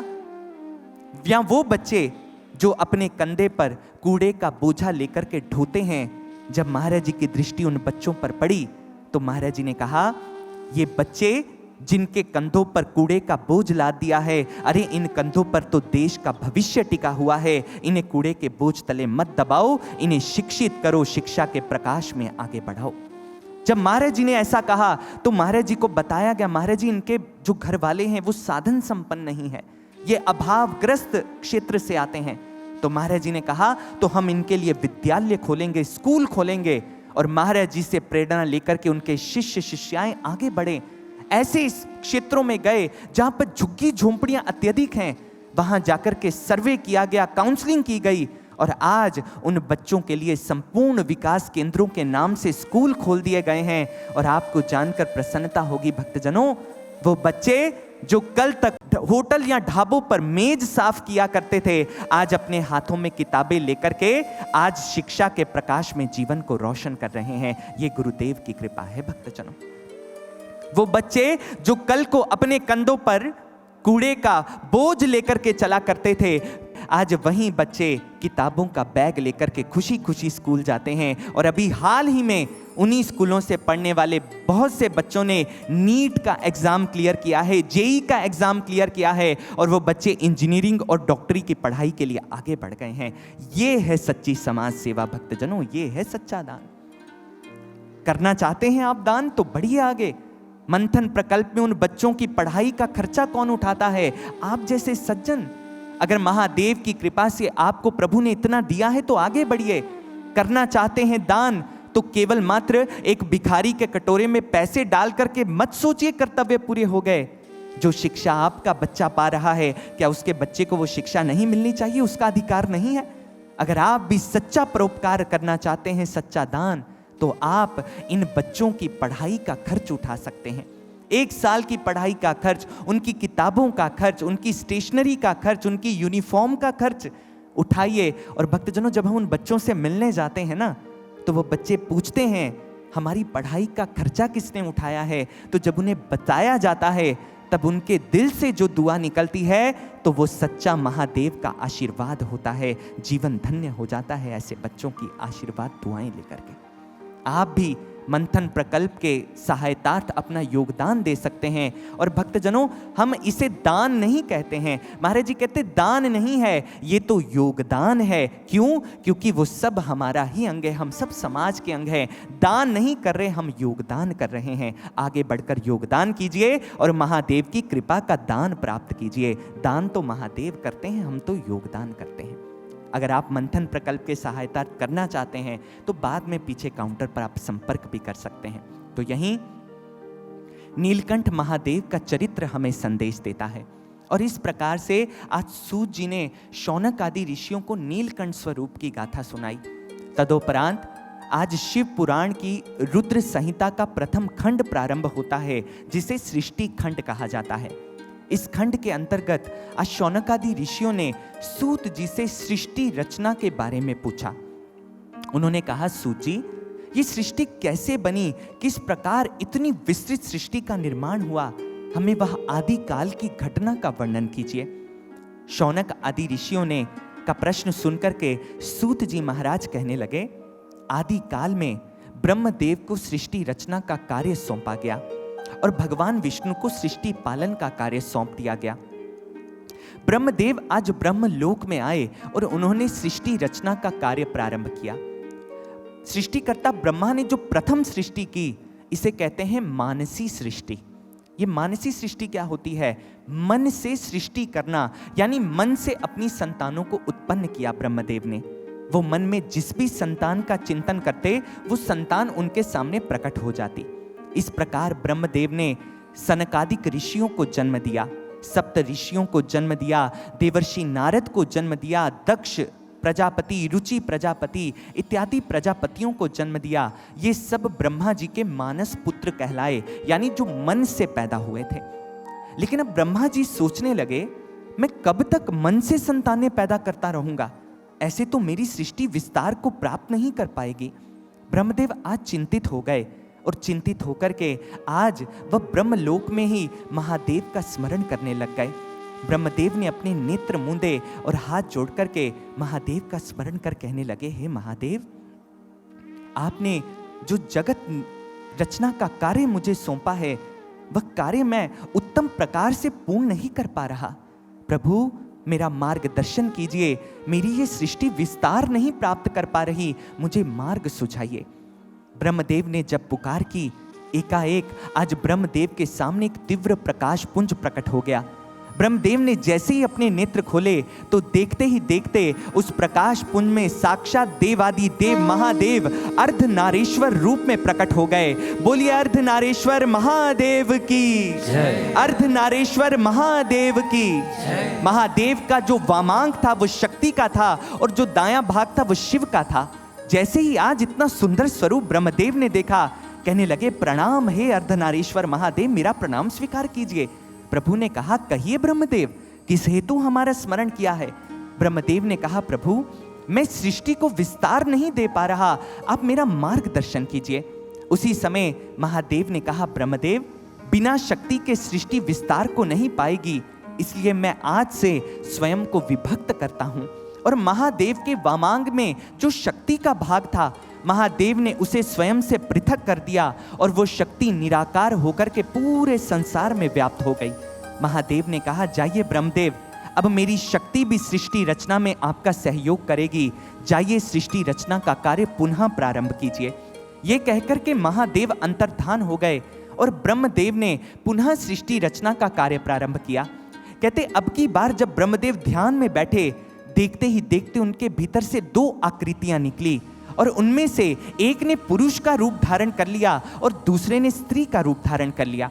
यह प्रथम पुरुष मनु कहलाए और जो स्त्री थी वह शतरूपा कहलाई। इस प्रकार सृष्टि के प्रथम युग्म का जन्म हुआ, जिन्हें मनु और शतरूपा कहा जाता है। मनु और शतरूपा को ब्रह्मदेव ने सृष्टि रचना का कार्य सौंपा और इस प्रकार अब दूसरी प्रकार की सृष्टि प्रारंभ हुई, जिसे मैथुनी सृष्टि कहा जाता है। और मनु और शतरूपा धरती पर आकर के संतानों को जन्म देने लगे। मनु और शतरूपा के घर 2 पुत्र और 3 पुत्रियों ने जन्म लिया। पुत्रों के नाम थे उत्तानपाद और प्रियव्रत और पुत्रियों के नाम थे आकुति, देवहूति और प्रसूति। आकुति का विवाह रुचि प्रजापति के साथ कर दिया गया। देवहूति का विवाह सप्त ऋषियों में से एक कर्दम ऋषि के साथ कर दिया गया और प्रसूति का विवाह दक्ष प्रजापति के साथ कर दिया गया। दक्ष और प्रसूति के घर में 60 कन्याओं ने जन्म लिया, 60 कन्याओं ने। उनमें से 27 कन्याओं का विवाह चंद्रदेव के साथ कर दिया गया और आज चंद्रदेव अपनी 27 पत्नियों को लेकर के चंद्रलोक में आ गए। यूं तो चंद्रदेव ने 27 पत्नियों का पाणी ग्रहण किया था, लेकिन उनकी जो आसक्ति थी वह अपनी पत्नी रोहिणी के प्रति अधिक थी। वह रोहिणी के रूप माधुर्य के इतने पाश में बंध गए कि वह अन्य पत्नियों की उपेक्षा करने लग गए। जैसे ही 26 बहनों ने देखा तो वह शिकायत लेकर के दक्ष के पास पहुंच गई और जाकर कहा, पिताश्री, चंद्रदेव हमें उपेक्षित करते हैं, हमारा अपमान करते हैं, वह रोहिणी के साथ ही रहते हैं, हमें तो समय भी नहीं देते। दक्ष ने चंद्रदेव को चेतावनी देकर के भेज दिया, लेकिन अफसोस चंद्रदेव मोह के हाथों इतने विवल हुए कि पुनः वह उन 26 पत्नियों की उपेक्षा करते रहे, उनको समय नहीं देते थे। आज वह 26 कन्याएं विवल हुई, उन्होंने चंद्रलोक का त्याग किया और अपने पिता के घर पर आ गई। आकर के पिता को पुनः शिकायत की। दक्ष ने उसी समय चंद्रदेव को अपनी सभा में प्रस्तुत होने का आदेश पारित कर दिया। चंद्रदेव घबराए हुए कदमों से दक्ष की सभा में आए। दक्ष जो क्रोध से तमतमा रहे हैं, अपनी सभा में कभी इधर घूम रहे हैं, कभी उधर। सामने से चंद्रदेव ने कांपते स्वर में कहा, प्रणाम पिताश्री, प्रणाम। दक्ष ने उसी समय कहा, ठीक है, लेकिन चंद्रदेव, मेरे सामने आकर तुम प्रणाम करते हो, लेकिन जो मैं आज्ञा देता हूं उसका सम्मान नहीं करते। चंद्रदेव ने कहा, पिताश्री, क्या मुझसे कोई भूल हुई है? दक्ष ने कहा, भूल? अरे अपराध हुआ है, अपराध तुझसे। मैंने तुझे पहले भी चेतावनी दी थी, अगर तुमने मेरी 27 कन्याओं का वरण किया है तो तुम्हारा दायित्व है 27 को एक समान प्रेम करो। लेकिन लगता है तुम्हारे ऊपर अपने रूप और यौवन का ये जो मद चढ़ा हुआ है, मेरी बात तुम्हारी बुद्धि में पड़ती नहीं है। इस ज्वर को मैं अभी उतारता हूं, मेरी बात तभी तुझे समझ में आएगी। और ये कहते ही दक्ष ने उसी समय कहा, मैं दक्ष प्रजापति, हे चंद्रदेव, तुम्हें श्राप देता हूं।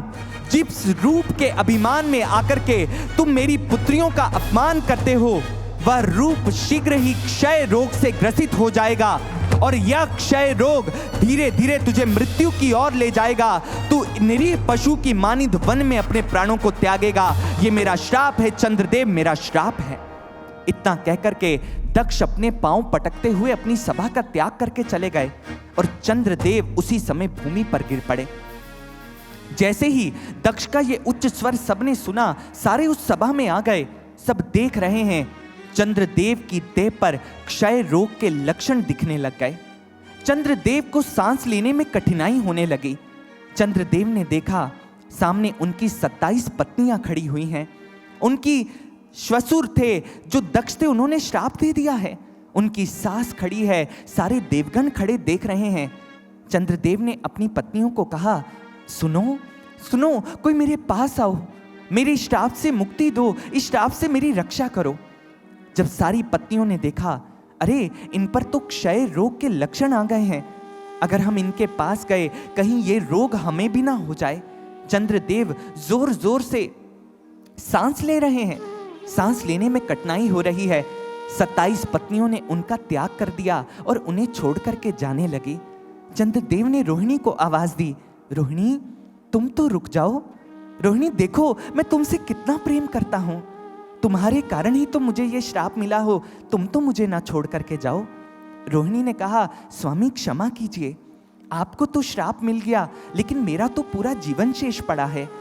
मैं आपके संग रहूंगी तो इस रोग का संक्रमण मुझे भी हो जाएगा, मुझे क्षमा कीजिए स्वामी। और चंद्रदेव का त्याग करके रोहिणी भी चली गई। चंद्रदेव ने देवगणों की ओर देखा, कहने लगे, कोई तो मेरी रक्षा करो, कोई तो मेरी रक्षा करो, मुझे इस प्रकार नितांत एकाकी छोड़ करके मत जाओ। देवगणों ने भी आज चंद्रदेव का त्याग कर दिया। दक्ष के सैनिकों ने चंद्रदेव को पकड़ा और सभा से, राजमहल से बाहर जाकर के बाहर सड़क पर पटक दिया। चंद्रदेव आज पशुओं की मानिद यत्र तत्र भ्रमण कर रहे हैं। जाकर के एक एक द्वार खटखटाते हैं, कोई मुझे जल दे दो, देखो मुझे प्यास लगी है, मुझे सांस लेने में कठिनाई हो रही है, कोई मुझे जल के 2 घूंट दे दो। सबने देखा, अरे कहीं इनको जल देने गए ये रोग का संक्रमण हमें हो जाएगा। आज जो खुले द्वार थे वो भी बंद हो गए।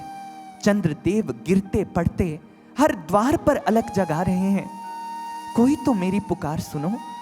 क्या मैं इतना अभागा हो गया हूं कि आज कोई मुझे अपने द्वार पर शरण भी नहीं दे रहा?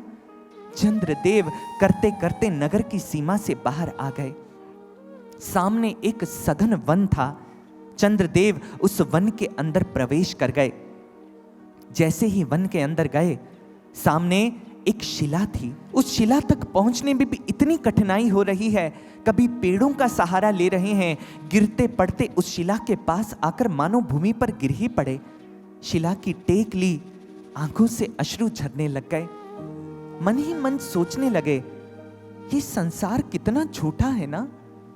मैंने जिस संसार को अपना जीवन दिया, आज उसी संसार ने मुझे ठोकर मार दी, उसी संसार ने मुझे छोड़ दिया। ये कैसा है जगत? स्वार्थ के ये रिश्ते हैं। इंसान सारा जीवन जिन रिश्तों को पालता है, वही रिश्ते एक दिन उसे ठोकर मार करके दुख के समय में अपने द्वार बंद कर लेते हैं। कहां मैं रोहिणी पर अपने प्राण लुटाता था, अपने प्राण न्योछावर करता था, कहीं आज मेरी उसी पत्नी ने मेरा त्याग कर दिया।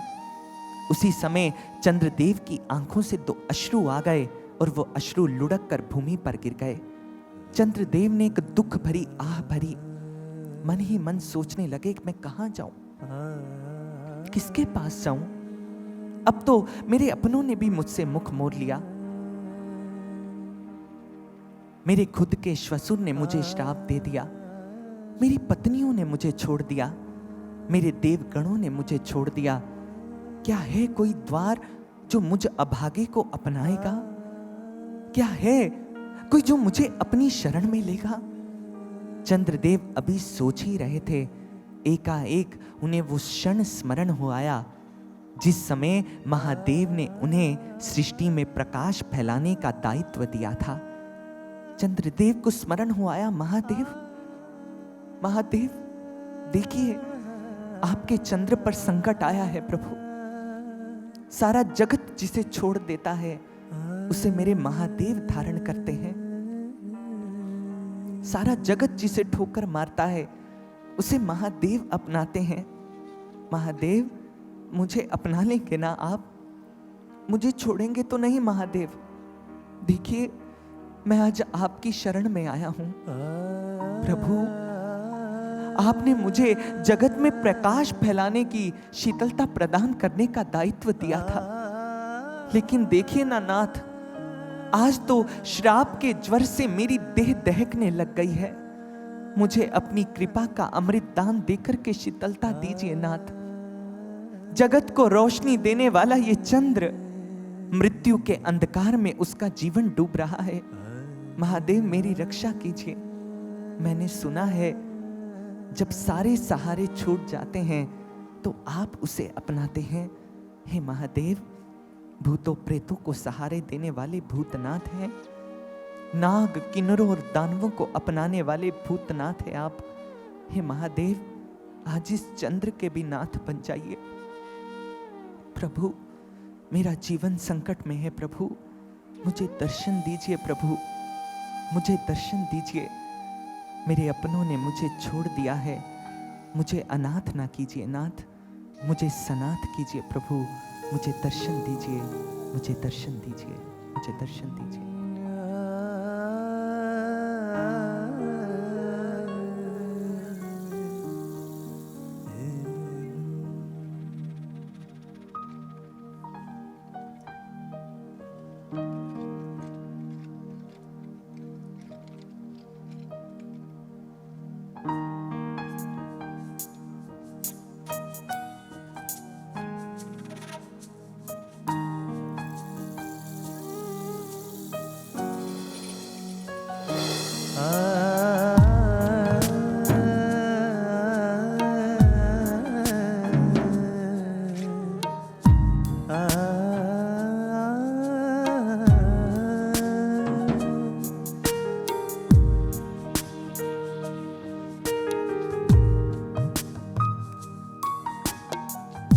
जग के सहारे छूटे भोले अब एक तेरा सहारा,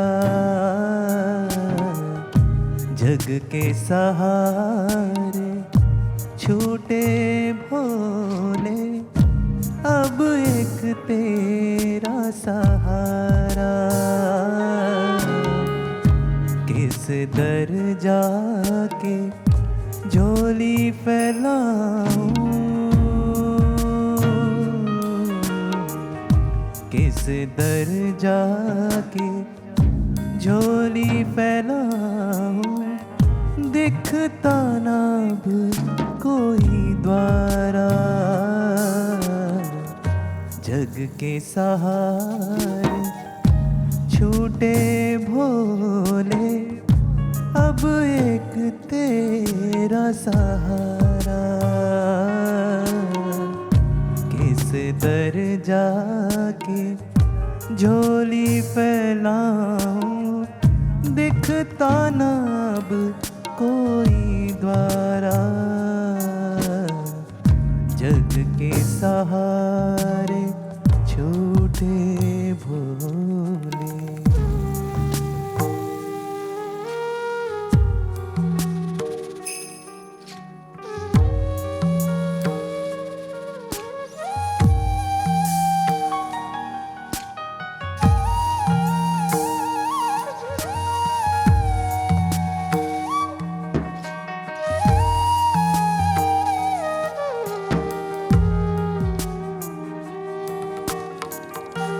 मेरे अपनों ने ही मुझको देखो भंवर में छोड़ा है, जिनसे मैंने प्रेम किया उन्होंने नाता तोड़ा है।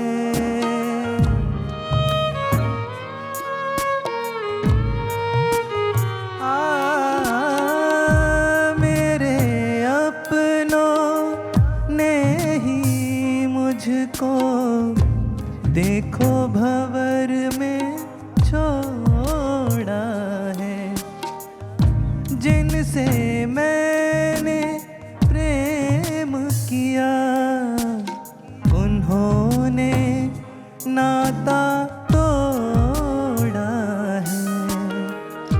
जग के सारे रिश्ते झूठे, साचा नाम तुम्हारा,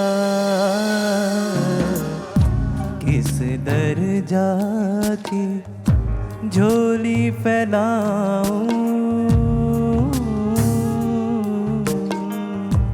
किस दर जाके झोली फैलाऊं, दिखता ना अब कोई द्वारा, जग के सहारे छूटे भोले।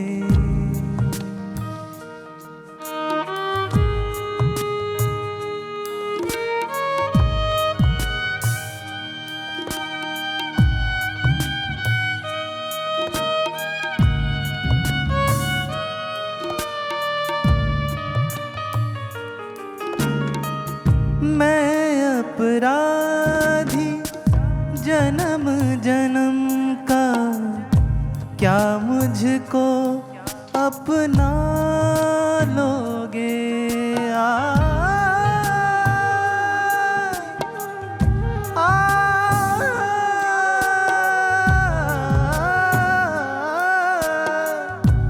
भोले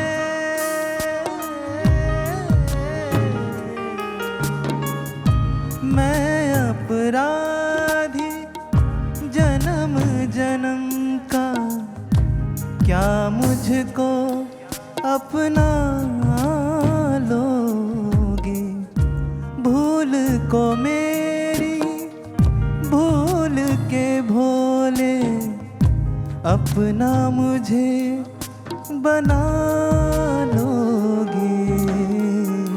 बुझती दिल की आशाओं ने तेरी और है निहारा।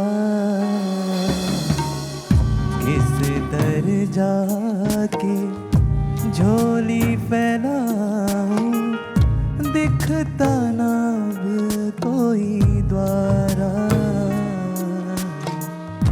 जग के सहारे छूटे भोले, अब एक तेरा सहारा। किस दर जाके झोली फैलाऊं,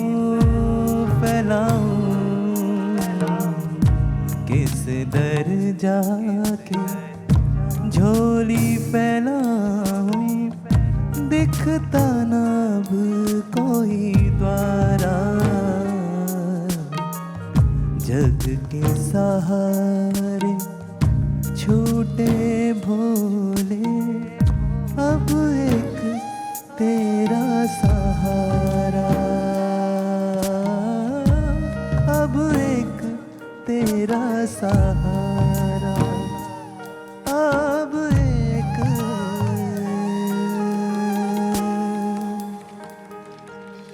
तेरा सहारा।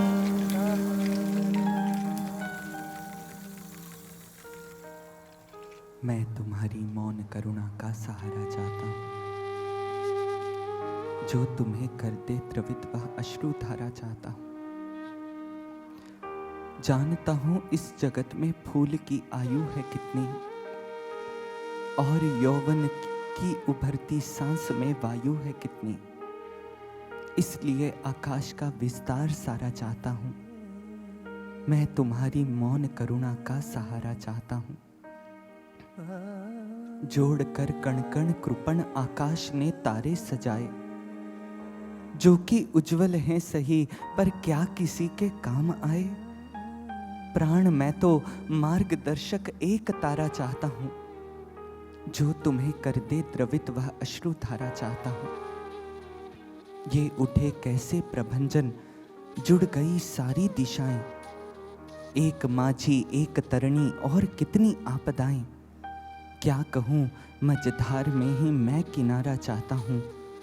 मैं तुम्हारी मौन करुणा का सहारा चाहता हूँ। मैं तुम्हारी मौन करुणा का सहारा चाहता हूँ, जो तुम्हें कर दे द्रवित वह अश्रु धारा चाहता हूँ।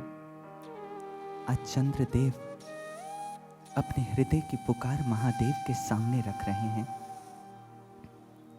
मन ही मन कहने लगे, प्रभु हर बीतता क्षण मेरी आशाओं की डोर भी तोड़ रहा है। आप मुझे अपना तो लेंगे ना प्रभु, मुझे छोड़ेंगे तो नहीं ना। चंद्रदेव ने जब दिल की गहराइयों से ये पुकार की, तो महादेव के दिल की तार को वो झंकृत कर गई पुकार। महादेव कैलाश पर बैठे थे, झट से महादेव के नेत्र खुल गए। महादेव ने ब्रह्मदेव का स्मरण किया और कहा, जाइए ब्रह्मदेव, मेरा चंद्र संकट में है, उसे जाकर के इस शाप से मुक्ति का उपाय महामृत्युंजय मंत्र के रूप में दीजिए। ब्रह्मदेव अविलंब उस वन प्रदेश में पहुंच गए, जहां पर चंद्रदेव आज शिला का सहारा लिए रुदन कर रहे थे। ब्रह्मदेव पास गए, चंद्रदेव के शीश पर हाथ रखा और कहने लगे, चंद्र उठो पुत्र उठो। चंद्रदेव ने देखा, कहने लगे, महादेव आप आ गए महादेव। ब्रह्मदेव ने कहा, नहीं पुत्र, महादेव नहीं आए हैं, लेकिन तुम्हारी पुकार उन तक पहुंच चुकी है। उन्होंने मुझे भेजा है इस श्राप का निवारण का मार्ग बताने के लिए। चंद्रदेव ने अपने अश्रु पोंछे, कहने लगे, बताइए मेरे महादेव ने मेरे लिए क्या संदेश भेजा है। ब्रह्मदेव ने कहा, पुत्र ये दक्ष का श्राप है, टाले नहीं टल सकता। अगर इसे टालना है तो इसका एक ही उपाय है, महामृत्युंजय मंत्र। चंद्रदेव ने सुना, कहने लगे, महामृत्युंजय मंत्र? भला एक मंत्र से दक्ष का श्राप कैसे टलेगा पितामह? ब्रह्मदेव मुस्कान के साथ चंद्रदेव को देखने लग गए। कहने लगे, चंद्रदेव, ये महामृत्युंजय मंत्र है, महामृत्युंजय मंत्र। इस मंत्र की महिमा पर संशय मत करो। ये मंत्र तो मंत्राधिराज है, मंत्राधिराज। इस मंत्र में तो इतनी शक्ति है कि व्यक्ति जो मृत्यु शैया पर पड़ा हो, इस मंत्र के प्रभाव से वह मोक्ष पथ का अनुगामी हो सकता है। और जानते हो, इस मंत्र का तो आविर्भाव ही इसकी प्रमाण देता है, इसकी स्वयं सिद्ध जो शक्ति है उसका प्रमाण देता है। चंद्रदेव ने कहा, अर्थात ब्रह्मदेव? ब्रह्मदेव कहने लगे, पुत्र, यह मंत्र महर्षि मार्कंडे द्वारा प्रतिस्थापित किया गया है और मार्कंडे ऋषि का तो पूरा जीवन ही इस मंत्र की शक्ति का एक उत्कृष्टतम उदाहरण है। चंद्रदेव ने कहा, तो मुझे इस मंत्र की महिमा बताइए ब्रह्मदेव। ब्रह्मदेव आज चंद्रदेव को मार्कंडे ऋषि की घटना सुनाने लग गए। ब्रह्मदेव ने कहा, पुत्र, मार्कंडे ऋषि का जो जन्म हुआ था वो मृकंडू ऋषि के घर हुआ था। मृकंडू ऋषि जन्म से ही जानते थे कि मार्कंडे जो है वह अल्पायु है, अल्पायु थे और वो मात्र 16 वर्ष की आयु लेकर के ही जन्मे थे। जैसे ही मार्कंडे ऋषि कुछ बड़े हुए, आज मृकंडू ऋषि ने अपने पुत्र को अपने पास बुलाया और कहा, पुत्र, तुम जानते हो तुम अल्पायु लेकर के पैदा हुए हो। मार्कंडे ऋषि ने कहा, पिताश्री, आयु छोटी हो या बड़ी हो इससे क्या अंतर पड़ता है, लेकिन उस आयु में जीवन के लक्ष्य को पूर्ण कर लें, वो महत्वपूर्ण कार्य है। मृकंडू ऋषि प्रसन्न हो गए। कहने लगे, उत्तम पुत्र उत्तम, आज मैं उसी लक्ष्य को तुम्हें प्रदान करने जा रहा हूं। मैं तुम्हें वह ब्रह्म ज्ञान देने लगा हूं और तुम्हारे घट में महादेव के आत्मलिंग का, उनके ज्योतिर्लिंग का दर्शन करवाने लगा हूं, इसलिए नेत्र मूंद करके बैठ जाओ। मार्कंडे ऋषि नेत्र मूंद करके बैठ गए और आज मृकंडू ऋषि ने मार्कंडे के मस्तक पर अपना वरद हस्त रख दिया। जैसे ही हस्त रखा, देखते ही देखते मार्कंडे ऋषि के भ्रिकुटी के बीच में आज एक तीव्र ज्योतिर्लिंग प्रकट हो गया, जिसकी असंख्य ज्योति रश्मियों से जो आलोकित हो रहा था। मार्कंडे ऋषि ने आज महादेव के ज्योतिर्लिंग का दर्शन किया तो कृतकृत्य हो गए। मृकंडू ने ऋषि ने कहा, जाओ पुत्र, अब वन में चले जाओ। जिस ज्ञान को मैंने तुम्हें प्रदान किया है इसकी निरंतर साधना करना, अपने घट में इस ज्योतिर्लिंग पर ध्यान एकाग्र करना। पुत्र, देखना तुम मृत्यु पर भी विजय प्राप्त कर लोगे। अपने पिता का आशीर्वाद लिए मार्कंडे ऋषि वन प्रदेश की ओर गमन कर गए। वन प्रदेश में मार्कंडे ऋषि ने आज एक पार्थिव शिवलिंग का निर्माण किया और उसका पंचामृत से अभिषेक किया। तदुपरांत वन के पुष्प एकत्रित किए और उस शिवलिंग का अर्चन किया और उसके बाद मार्कंडे ऋषि अखंड साधना में बैठ गए, ध्यान में बैठ गए। ध्यान प्रगाढ़ होता गया। इधर दिन पर दिन व्यतीत हो रहे हैं और हर बीतता दिन उन्हें मृत्यु की ओर अग्रसर कर रहा था। समय व्यतीत होता गया। आज मार्कंडे ऋषि जब ध्यान में बैठे थे, एकाएक उनके हृदय पटल पर कुछ अक्षर उभरित होने लगे, कुछ अक्षर जाज्वल्यमान रूप लेने लगे। मार्कंडे ऋषि ने ध्यान से देखा तो वह कोई और नहीं थे, वह था मंत्राधिराज महामंत्र महामृत्युंजय मंत्र, जो आज मार्कंडे ऋषि के घट में प्रकट हो गया। मार्कंडे ऋषि ने जैसे ही उस मंत्र का दर्शन किया, आज मंत्र दृष्टा के रूप में मार्कंडे ऋषि के श्वासों में वह मंत्र गुंजित होने लगा, प्रतिध्वनित होने लगा। समय बीतता चला गया। दिन सप्ताहों में बदले और सप्ताह वर्षों में बदल गए, लेकिन मार्कंडे ऋषि के भीतर यह मंत्र अखंड प्रवाह में बहता गया। समय बीता और देखते ही देखते वह 16 वर्ष व्यतीत हो गए। आज यमदेव जो यमपुरी में बैठे हैं, उन्होंने यमदूतों को भेजा, जाओ धरती पर मार्कंडे के प्राण समाप्त हो गए हैं, उनके प्राणों को लेकर के यमपुरी लेकर के आओ।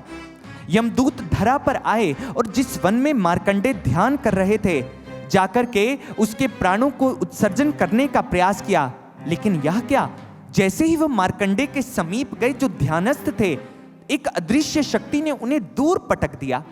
यमदूतों ने बार बार प्रयास किया लेकिन असफल रहे। यमदूत यमलोक वापस पहुंचे। त्राही माम यमदेव त्राही माम। वह नन्हा सा बालक तो अत्यंत मायावी जान पड़ता है। आज तो उन्होंने विधाता का नियम बदल दिया है। हम उसके बार बार प्राण लेने का हमने प्रयास किया, लेकिन ना जाने कौन सी अदृश्य शक्ति हमें रोक देती है। यमदेव कहने लगे, अरे मूर्खो, एक नन्हे से बालक के प्राण नहीं लेकर के आ सके, क्या अब हम जाएं उस बालक के प्राण लेने के लिए? लगता है हमें ही जाना होगा। और उसी समय यमदेव ने अपने यमपाश को पकड़ा, अपने वाहन पर आरूढ़ हुए भैंसे पर बैठे और उस वन प्रदेश में आ गए। सामने मार्कंडे ध्यान कर रहे थे। जाकर के अट्टहास करते हुए कहने लगे, बालक नेत्र खोलो नेत्र, ये ध्यान का क्या ढोंग रचा रखा है? तेरी मृत्यु आई है, तेरा काल आ गया है, नेत्र खोल बालक नेत्र। मार्कंडे ऋषि ने बाहर से ध्वनि सुनी तो नेत्र खोल लिए। कहने लगे, प्रणाम यमदेव प्रणाम। यमदेव कहिए मैं कैसे सेवा कर सकता हूं? यमदेव अट्टहास करने लगे, कहने लगे, यम की सेवा करेगा तू? अरे तेरा काल आ गया है, तेरा काल, तेरा समय पूर्ण हो गया है, तुझे लेने के लिए आए हैं हम। यमदेव की बात सुनकर मार्कंडे कहने लगे, यमदेव, लेकिन मैं तो अपने महादेव का ध्यान कर रहा हूं, उनकी आराधना छोड़कर मैं तो आपके साथ नहीं चल सकता, इसलिए अभी आपको प्रतीक्षा करनी होगी। यमदेव अट्टहास करने लग गए, कहने लगे, बालक, मृत्यु कभी किसी की प्रतीक्षा नहीं करती है, काल कभी किसी का इंतजार नहीं करता है, भला मृत्यु को भी कोई समय देता है? चल मेरे साथ, मैं तुझे ले जाने आया हूं। मार्कंडे ऋषि ने कहा, यमदेव, मैंने कहा ना, मैं महादेव की आराधना में लीन हूं, अगर आप उनकी आराधना में मुझे लेकर के जा सकते हैं तो आप लेकर के चले जाएं। यमदेव उसी समय गर्जन करने लग गए, अपने हाथ में जो यमपाश पकड़ा था दिखाकर कहने लगे, बालक, जानता है ये क्या है? यमपाश है, यमपाश। एक बार अगर ये किसी को छू जाए तो उसके प्राण उसकी देह का त्याग कर देते हैं। अब मेरे यमपाश की शक्ति देख, इस यमपाश से मैं क्षण भर में तेरे प्राण हर लूंगा। और इतना कहते ही उसी समय यमदेव ने वह यमपाश मार्कंडे की ओर फेंक दिया। मार्कंडे ऋषि ने यमपाश को अपनी ओर आते देखा, अपने नेत्र मुंदे ध्यान में उतरे और सामने जो शिवलिंग था उसका आलिंगन कर लिया और कहने लगे, पाही माम शंभु त्राही माम, मेरी रक्षा कीजिए प्रभु, यमदेव से मेरी रक्षा कीजिए, यमपाश से मेरी रक्षा कीजिए। वह यमपाश अग्नि की ज्वालाओं की तरह सरसराता हुआ आज मार्कंडे ऋषि का स्पर्श कर गया। अब चूंकि मार्कंडे ऋषि ने शिवलिंग का आलिंगन किया था, जैसे ही उस पाश ने मार्कंडे को स्पर्श किया, वह पाश शिवलिंग का भी स्पर्श कर गया। जैसे यमपाश ने शिवलिंग का स्पर्श किया, देखते ही देखते आकाश में काली घटाएं छा गई, मेघ गर्जन करने लग गए, तेज हवाएं चलने लगी और देखते ही देखते आज महादेव विराट रूप धारण किए, जटाजूट का मुकुट खोल लिया और महादेव आज रौद्र रूप में वहां प्रकट हो गए। कहने लगे, सावधान यमदेव, सावधान, तुमने आज मेरे भक्त पर यमपाश चलाया है, तेरे प्राण हर लूंगा मैं प्राण। तू काल है तो मैं महाकाल हूं यमदेव, महाकाल हूं। देख मैं कौन हूं, शंकर हूं मैं, शंकर हूं, शंकर हूं मैं, शंकर हूं। मृत अमृत का अंतर हूं मैं, सौम्य रुद्र भयंकर हूं। विश्वामित्र का ज्ञान भी मैं हूं, परशुराम का मान भी मैं हूं, भक्तों का उत्थान भी मैं हूं, भक्ति का सम्मान भी मैं हूं। गर्म भी मैं हूं, सर्द भी मैं हूं, सर्द भी मैं हूं, गर्म भी मैं हूं। वेद शास्त्रों का मरम भी मैं हूं, सबसे ऊंचा धर्म भी मैं हूं। फल भी मैं हूं, कर्म भी मैं हूं, शून्य भी मैं हूं, अंक भी मैं हूं, सृजन भी मैं हूं, अंत भी मैं हूं, संपूर्ण भी मैं हूं, अंश भी मैं हूं, आदि मैं और अंत भी मैं हूं।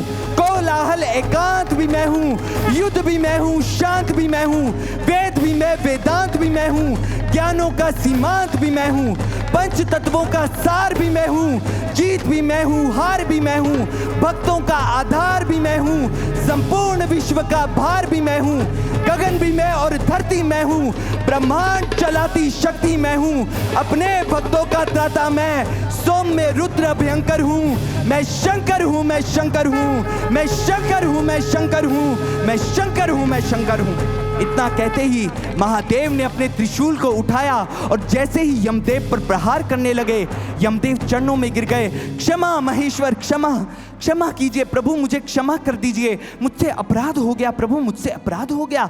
महादेव कहने लगे, यमदेव, सबसे बड़ी भूल मेरे भक्त की जब आयु पूर्ण होती है तो उसे ले जाने के लिए यम नहीं आते हैं, उसे ले जाने के लिए हम आते हैं, हम स्वयं आते हैं उनके प्राणों को ले जाने के लिए। तूने पहली भूल की और दूसरी भूल, मेरे भक्त पर यमपाश चला दिया। मेरे भक्तों के लिए यमपाश नहीं है, मेरे भक्त तो विमान पर आरूढ़ होकर के मेरे लोक में जाते हैं। यमराज ने कहा, पर प्रभु ऐसे तो सृष्टि की व्यवस्था में व्यवधान आ जाएगा। अगर आपने आज इनको जीवन दान दे दिया तो आप ही ने तो वचन दिया था इनके पिता को कि ये 16 वर्ष की आयु में बनेंगे, 16 वर्ष की आयु तक ही जीवित रहेंगे। तो महादेव मुस्कुराकर के यमदेव को कहने लगे, यमदेव, मेरे इस पुत्र ने महामृत्युंजय मंत्र का आश्रय लिया है। आज इसने मुझे अपनी साधना से प्रसन्न कर लिया है, इसलिए मेरा वचन भी रहेगा और इसका जीवन भी रहेगा। यमदेव ने कहा, प्रभु कैसे? महादेव ने कहा, मैं आज अपने पुत्र मार्कंडे को यह वरदान देता हूं। मैंने कहा था इसकी 16 वर्ष तक की ही आयु रहेगी, अब ये सृष्टि के अंत तक सदैव 16 वर्ष तक का ही बना रहेगा। इस पर समय का प्रभाव नहीं पड़ेगा। सृष्टि के अंत तक मैं इसे अमरत्व का वरदान देता हूं। आज प्रभु ने मार्कंडे का रक्षण किया और आज ये घटना ब्रह्मदेव चंद्रदेव को सुना रहे हैं। कहने लगे, चंद्रदेव, ये है महामृत्युंजय मंत्र की महिमा। ले जाइए इस मंत्र को और पहुंचिए समुद्र के तट पर। वहां पर प्रभास क्षेत्र में जाकर के महादेव की आराधना कीजिए, महादेव निस्संदेह प्रकट होंगे। चंद्रदेव ने कहा, तो ब्रह्मदेव, मुझे इस मंत्राधिराज का ज्ञान दीजिए, मैं सज हूं, मुझे ये दिव्य मंत्र का उपदेश कीजिए। और उसी समय आज ब्रह्मदेव चंद्रदेव को इस मंत्राधिराज महामृत्युंजय मंत्र का उपदेश देते हैं। और आज इस महामंत्र का उद्घोष करते हुए ब्रह्मदेव क्या कह रहे हैं? जीवन तो सबका जाता है, मृत्यु तो सबकी आती है, लेकिन जो महाकाल की शरण में आ जाता है वह काल के प्रभाव से बच जाता है। और ब्रह्मदेव क्या कह रहे हैं और कैसे महामृत्युंजय मंत्र का वह उपदेश दे रहे हैं, आए हम भी इस महामृत्युंजय मंत्र की महिमा को श्रवण करते हैं।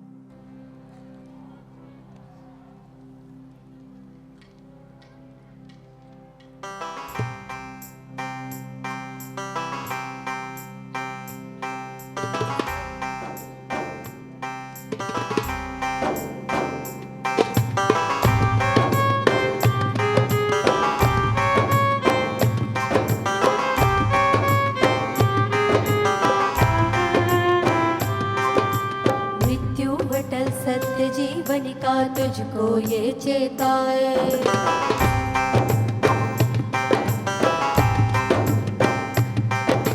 मृत्यु अटल सत्य जीवन का तुझको ये चेताए, मृत्यु अटल सत्य जीवन का तुझको ये चेताए। आठों पहर काल का पहरा फिर भी तू भरमाए, आठों पहर काल का पहरा फिर भी तू भरमाए। महाकाल की शरण जो आया, महाकाल की शरण जो आया, भय से मुक्ति पाएगा।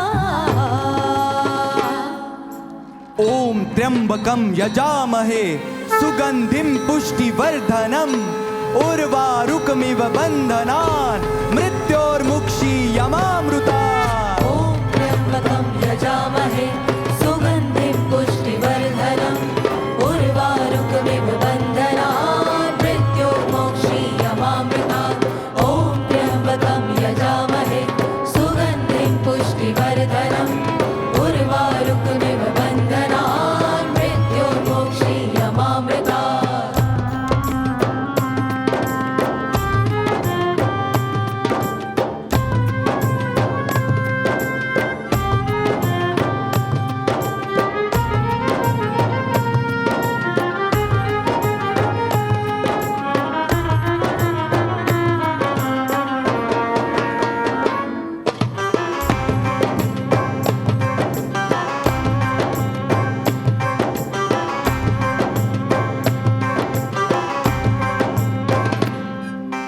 जीवन को जीते वो ही जो मृत्यु को अपनी सजाए, जो मृत्यु को अपनी सजाए। धन बल विद्या नहीं काम की, जब काल बुलावा, जब काल बुलावा।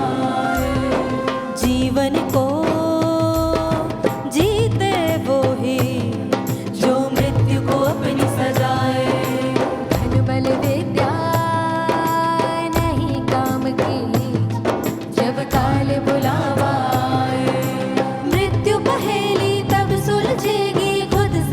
तो मिल जाए, जन्म मृत्यु के घने जाल से सहज निकल तू फिर पाए। मृत्यु पहेली तब सुलझेगी खुद से जब तो मिल पाए, जन्म मृत्यु के घने जाल से सहज निकल तो फिर पाए। काल अवश्यम भावी है, ये नियम बदल ना पाएगा, ये नियम बदल ना पाएगा, ये नियम बदल ना पाएगा। महामंत्र ये जप ले रे तू, महामंत्र ये जप ले रे तू, काल स्वयं झुक जाएगा। ओम त्र्यंबकम यजामहे सुगंधिम पुष्टिवर्धनम उर्वारुकमिव बंधनात् मृत्योर्मुक्षीयमामृतात्। ॐ त्र्यम्बकं यजामहे सुगन्धिं पुष्टिवर्धनम् उर्वारुकमिव बन्धनात् मृत्युर्मोक्षीयमामृतात्। ॐ त्र्यम्बकं यजामहे सुगन्धिं पुष्टिवर्धनम् उर्वारुकमिव बन्धनात् मृत्युर्मोक्षीयमामृतात्। मृत्यु अटल सत्य जीवन का तुझको ये चेताए।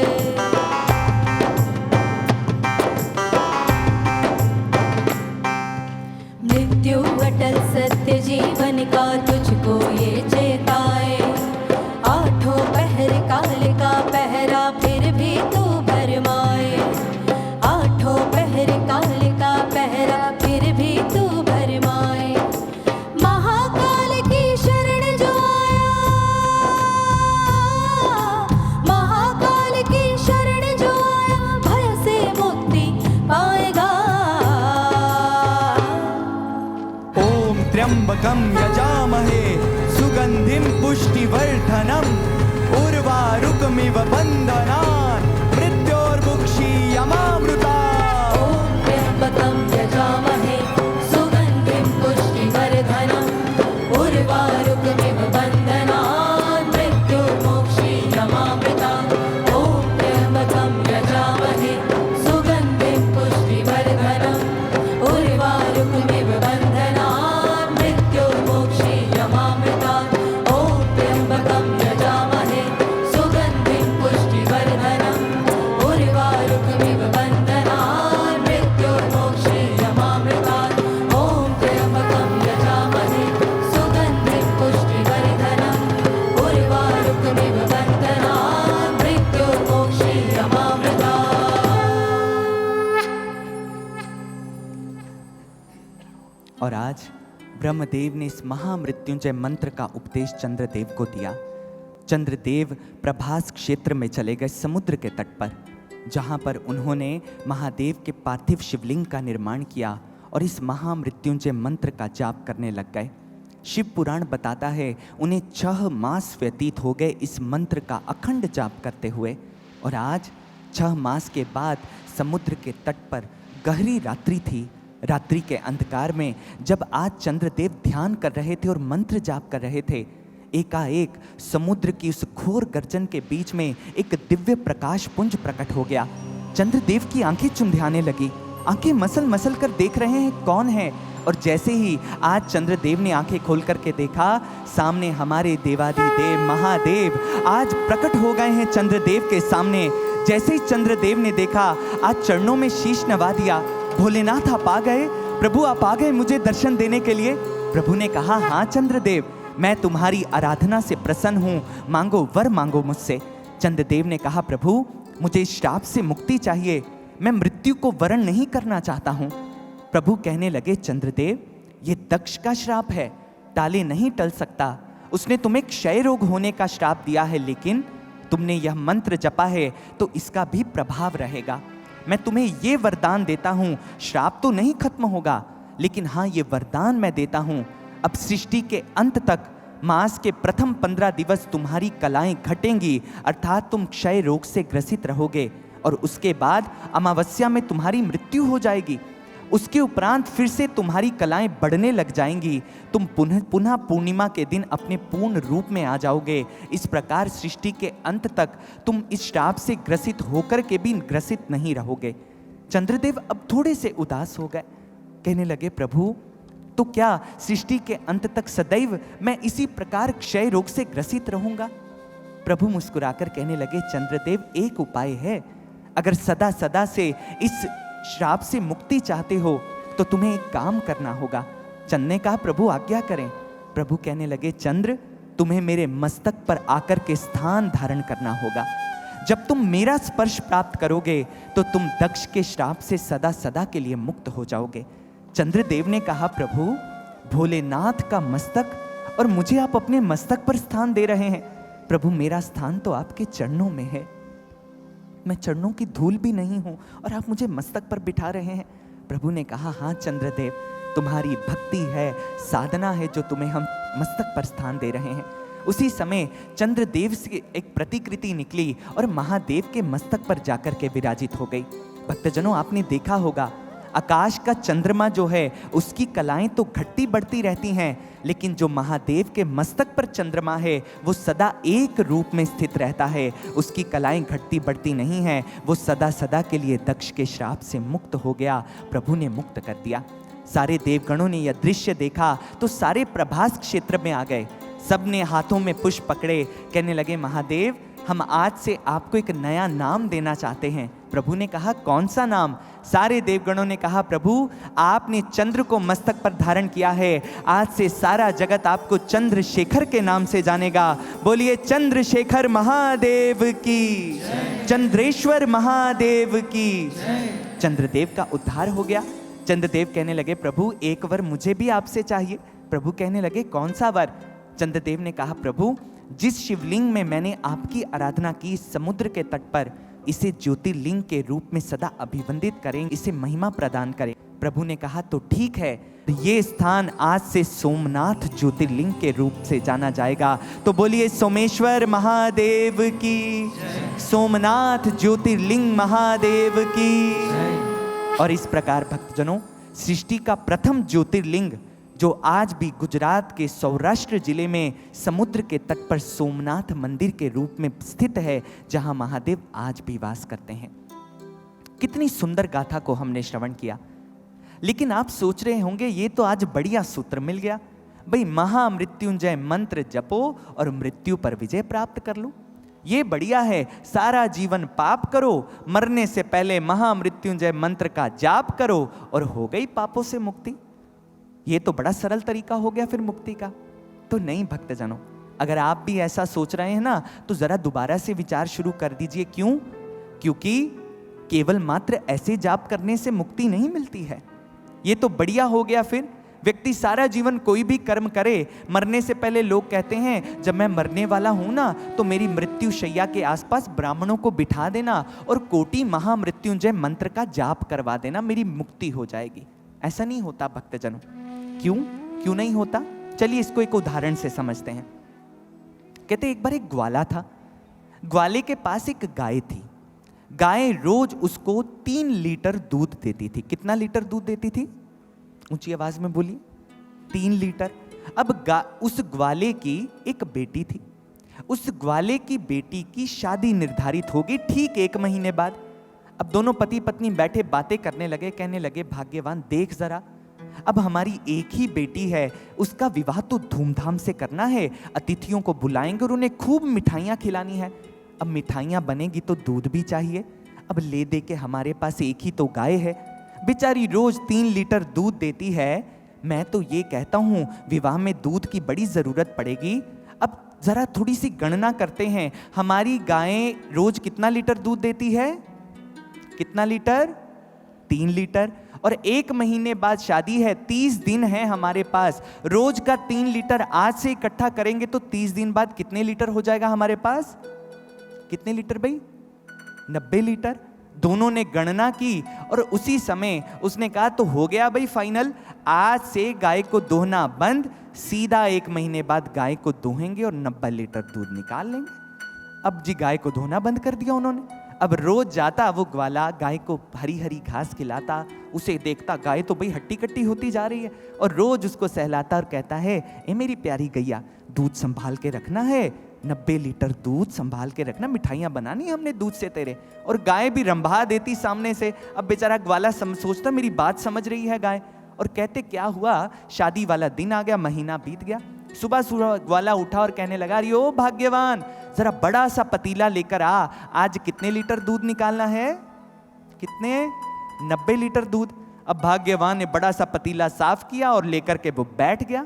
जैसे ही गाय के नीचे बैठा और जैसे ही दूध निकालने लगा, भाई कितने लीटर दूध निकला? कितने लीटर? कुछ लोग कह रहे 3 लीटर। भाई शहर के लोग हैं, पैकेट वाला दूध पीते, इन्हें नहीं पता कितने लीटर निकला। कितना निकला भाई?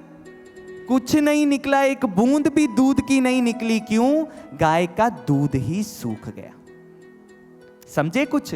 जो सोचते हैं ना अंतिम समय में महामृत्युंजय मंत्र का जाप कर लेंगे और मुक्ति हो जाएगी, दूध की एक बूंद भी नहीं निकलेगी, मुक्ति का रस नहीं मिलेगा। जीवन भर गुरु के द्वार पर जाकर के भक्ति करनी पड़ेगी, तब जाकर के मुक्ति मिलती, ऐसे नहीं मिलती। आप कहेंगे तो फिर ये क्यों लिखा हुआ है ग्रंथों में? अभी आप ही ने तो पूरी गाथा सुनाई कि महामृत्युंजय मंत्र के जाप से चंद्रदेव का उद्धार हुआ, मार्कंडेय ऋषि का उद्धार हुआ, फिर हमारा क्यों नहीं हो सकता? भक्तजनों, ये जो हमारे ग्रंथों की कहानियां होती हैं, ये सारी कहानियां अलंकारिक भाषा में लिखी जाती हैं। अलंकारिक भाषा का अर्थ क्या होता है?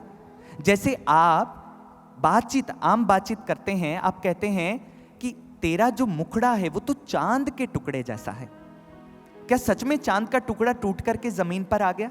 नहीं, ये सुंदरता का परिबोधन है, सुंदरता का संबोधन दिया आपने। कहीं पर नृशंस अत्याचार हो, आप कहते हैं यहां तो खून की नदियां बह उठी। कभी किसी ने खून की नदी बहती हुई देखी है? देखी है जी? नहीं देखी हमने। लेकिन आपने बोलचाल की भाषा में उसका प्रयोग किया। अगर आप ग्रंथों की कहानियां पढ़ें तो इसमें भी अतिशयोक्ति अलंकार का प्रयोग किया जाता है। एक ऐसा अलंकार जो शब्दों की सुंदरता प्रदान करता है, कहानी को सौंदर्य देता है।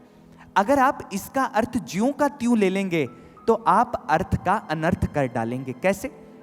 कहते एक बार एक व्यक्ति को पीलिया हो गया। अब पीलिया हो गया तो वो पहुंच गया डॉक्टर के पास। अब डॉक्टर के पास गया और जाकर के कहने लगा, डॉक्टर साहब पीलिया हो गया है, कोई दवाई दे दीजिए। डॉक्टर ने सारा चेकअप किया और उसे दवाई दे दी। दवाई वो घर पे लेकर के गया और 2 दिन बाद वो फिर से आ गया डॉक्टर के पास। कहने लगा, डॉक्टर साहब मुझे तो कोई आराम नहीं आया आपकी दवाई से। डॉक्टर ने कहा, दवाई पीली थी? उसने कहा क्या कहा डॉक्टर साहब? उसने कहा, भाई साहब मैंने कहा दवाई पीली थी। उसने कहा नहीं दवाई तो लाल थी, पीली थोड़े ना थी, वो तो लाल थी दवाई। डॉक्टर ने कहा नहीं आप मेरा मतलब नहीं समझ रहे। अरे मेरा मतलब दवाई खाली थी। उसने कहा डॉक्टर साहब नहीं, दवाई की शीशी तो भरी थी, खाली नहीं थी, वो तो भरी हुई थी। डॉक्टर ने कहा, अरे मूर्खानंद मैं पूछ रहा हूं दवाई ले ली थी? उसने कहा तब वो तो कल आपने जब पकड़ाई थी तभी ले ली थी मैंने। उसने कहा, अरे भाई साहब मैं पूछ रहा हूं दवाई को पी लिया था? उसने कहा, डॉक्टर साहब पी लिया तो मुझे था, दवाई को कहां पी लिया था? समझे कुछ? शब्दों का अर्थ का अनर्थ करते चले जा रहे हैं। ऐसे ही हम ग्रंथ की कहानियों का अर्थ का अनर्थ कर देते हैं। उसे समझना होगा क्या कह रहे हैं। आइए परत दर परत इस कहानी को सुलझाते हैं। इस कहानी का मुख्य पात्र कौन है? चंद्रमा। चंद्रमा किसका प्रतीक है? वेद कहते हैं चंद्रमा मनसो जातः। चंद्रमा मन का प्रतीक है, मन से चंद्रमा की उत्पत्ति हुई, अर्थात चंद्रमा मन का प्रतीक है। अब कहानी में चंद्रमा की 27 पत्नियां हैं। ये 27 पत्नियां हैं, 27 नक्षत्र जो चंद्रमा के साथ आकाश में विहार करते हैं। हर महीने कोई ना कोई नक्षत्र चंद्रमा के साथ उदित होता है। जैसे अगर मार्गशीर्ष का महीना है तो मृगशिरा नक्षत्र आकाश में होता है। ऐसे ही अगर चित्रा नक्षत्र है तो चैत्र महीना होता है। तो ऐसे नक्षत्र होते हैं 27 नक्षत्र। उसमें जो रोहिणी नक्षत्र होता है उसमें 5 तारे होते हैं भक्तजनों, 5 तारे। अब चंद्रमा का रोहिणी पर आसक्त होना ये प्रतीक है हमारे मन का 5 विकारों से ग्रसित होना। जैसे रोहिणी में 5 तारे हैं, हमारे मन के 5 विकार हैं और हमारा मन सदा इन 5 विकारों पर आसक्त रहता है, उन्हीं की इच्छाएं पूरी करता है। कैसे? हमारे मन ने कहा आज घूमने जाना है, हम घूमने चले गए। हमारे मन ने कहा आज मुझे ये वाला खाना खाना है, हम खाना खाने चले गए। जो मन कहता जाता है हम करते चले जाते हैं, करते चले जाते हैं। और जब हम बार बार मन के विकारों की बात मानते हैं तब क्या होता है? दक्ष हमें समझाने के लिए आते हैं।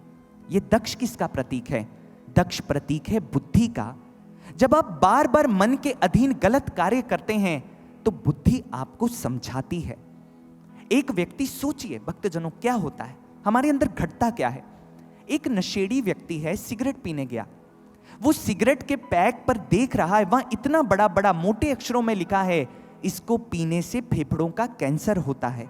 वो देख भी रहा है, वहां तस्वीर भी छपी है, तंबाकू जो खा रहा है उस पर लिखा है इसे खाने से गले का कैंसर होता है। वो तस्वीर भी देख रहा है, पढ़ भी रहा है, लेकिन फिर भी खा रहा है। क्यों? मन विकार के अधीन है, वो मन रोहिणी पर आसक्त हो गया है, वो कर रहा है। ऐसा नहीं उसे समझ नहीं है, यहां पर बुद्धि उसे समझाती है, जैसे दक्ष चंद्रदेव को समझा रहे हैं, लेकिन मन मानता नहीं है। मन के अंदर जब गलत कार्य करते एक अच्छी आवाज आती है जो कहती मत कर, एक बुरी आवाज आती कोई नहीं कर दे, कौन सा कोई देख रहा है। हम कौन सी आवाज मानते हैं कि कर देते हैं, कोई बात नहीं। जब हम बुद्धि की बात नहीं मानते फिर क्षय रोग का श्राप हो जाता है हमारे मन को।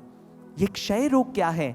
हमारा मन जब बार बार गलत कार्य करता है, हमारा मन धीरे धीरे अवसाद और डिप्रेशन में जाने लग जाता है। हमारे मन को अवसाद का क्षय रोग हो जाता है। और जब हम डिप्रेस्ड हो जाते हैं, तनाव में जाते हैं, फिर किसकी याद आती है? चंद्रदेव को महादेव की याद आ गई तब जब सबने छोड़ दिया। जब व्यक्ति तनाव में होता है, दुख में होता है, फिर उसे भगवान की याद आ जाती है। और फिर क्या करता है? वो मंत्रों का जाप शुरू करता है। जैसे चंद्रदेव ने महामृत्युंजय मंत्र का जाप शुरू किया, वो पूजा पद्धतियों का आश्रय लेता है। अब ध्यान से देखिए, चंद्रदेव ने जब मंत्र जपा, उसके जाप से शिव प्रकट तो हो गए, लेकिन शिव ने कहा चंद्रदेव, मैं इस श्राप से तुम्हें सदा सदा के लिए मुक्ति नहीं दे सकता, तुम्हें सृष्टि के अंत तक इस श्राप से ग्रसित रहना पड़ेगा। यानी मंत्रों का जाप आपको कुछ समय के लिए आपको उस अवसाद से मुक्त तो दे कर सकता है, लेकिन सदा सदा के लिए नहीं। अब होता क्या है, हम थोड़ा सा पूजा पाठ करते हैं तो हमारी कलाएं बढ़ने लग जाती हैं, यानी मन में उल्लास आता है, हम फिर से कोई अच्छा काम करने के लिए बढ़ते हैं। लेकिन फिर जैसे ही विकार हम पर हावी होते हैं, काम वासनाएं हावी होती हैं, क्रोध हावी होता है, हम फिर से गलत कार्य की ओर बढ़ जाते हैं, यानी फिर से कलाएं घटने लग जाती हैं। फिर हमें याद आती है, फिर पूजा पाठ करते हैं, संयम का आश्रय लेते हैं, फिर कलाएं बढ़ने लग जाती हैं। बार बार हम इन कलाओं घटने और बढ़ने के चक्र में फंस जाते हैं। और फिर मुक्ति तो हुई नहीं। मुक्ति कैसे होगी? कहानी कहती है चंद्रदेव की मुक्ति हुई जब चंद्रदेव ने शिव के मस्तक पर जाकर के स्थान प्राप्त कर लिया। अगर मन को सदा सदा के लिए इस व्यूह से बाहर निकालना है, इन आदतों की, गलत आदतों के व्यूह से बाहर निकालना है, तो मन रूपी चंद्रमा को शिव के मस्तक पर धारण करवाना होगा। अब आप कहेंगे चंद्रदेव को तो शिव मिल गए, हमें शिव कहां मिलेंगे? आज जब चंद्रदेव का उद्धार कर प्रभु कैलाश पहुंचे तो नंदी ने कहा, प्रभु आपने चंद्रदेव को तो अपने मस्तक पर धारण कर लिया, लेकिन जगत के प्राणियों के मन रूपी चंद्रमा को अपने मस्तक पर कौन धारण करेगा? आप तो कैलाश पर हैं।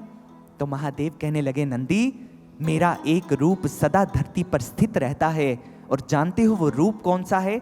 महादेव ने उद्घोष किया, यो गुरु स शिवः प्रोक्तो य शिवः स गुरु स्मृतः विकल्पम यस्तु कुर्वीत स नरो गुरु तल्पगः। हे नंदी, जो शिव कहते हैं वही समय के पूर्ण सदगुरु कहते हैं। जो गुरु हैं वही शिव हैं, जो शिव हैं वही गुरु हैं। गुरु और शिव में भेद नहीं है। अगर कोई चाहता है अपने मन रूपी चंद्रमा को कलाओं से मुक्त करना, तो जाए गुरु की शरण में जाए, गुरु के चरणों में अपना मन अर्पित कर दे। गुरु उसके मन को ऊपर उठा देंगे, विकारों की अग्नि से ऊपर उठा देंगे और उसके मन को सदा सदा के लिए मुक्त कर देंगे। ये सदगुरु करते हैं। और भक्तजनों, यही तो महामृत्युंजय मंत्र हमें समझा रहा है। मंत्र तो जपते हैं, कभी इसके अर्थ पर गौर किया है? क्या कह रहा है ये मंत्र?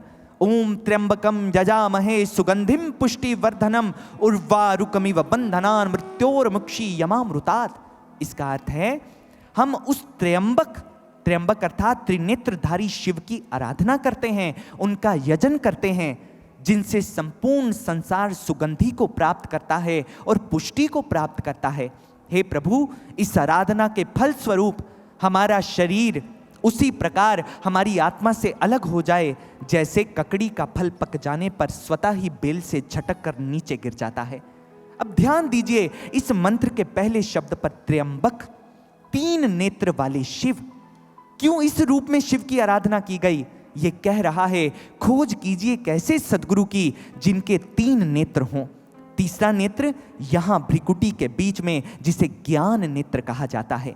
खोज कीजिए ऐसे सद्गुरु की, उनसे ज्ञान का नेत्र पाइए। और जब ऐसा गुरु जीवन में आ जाए जो मस्तक पर हाथ रख करके आपका भी ये त्र्यंबक खोल दे, ये तीसरा नेत्र खोल दे, तो समझ लीजिए अब मन के चंद्रमा को विकारों की दलदल में नहीं धंसना पड़ेगा। प्रभु उसे उठा करके, गुरु उठा करके अपने मस्तक पर धारण कर लेंगे।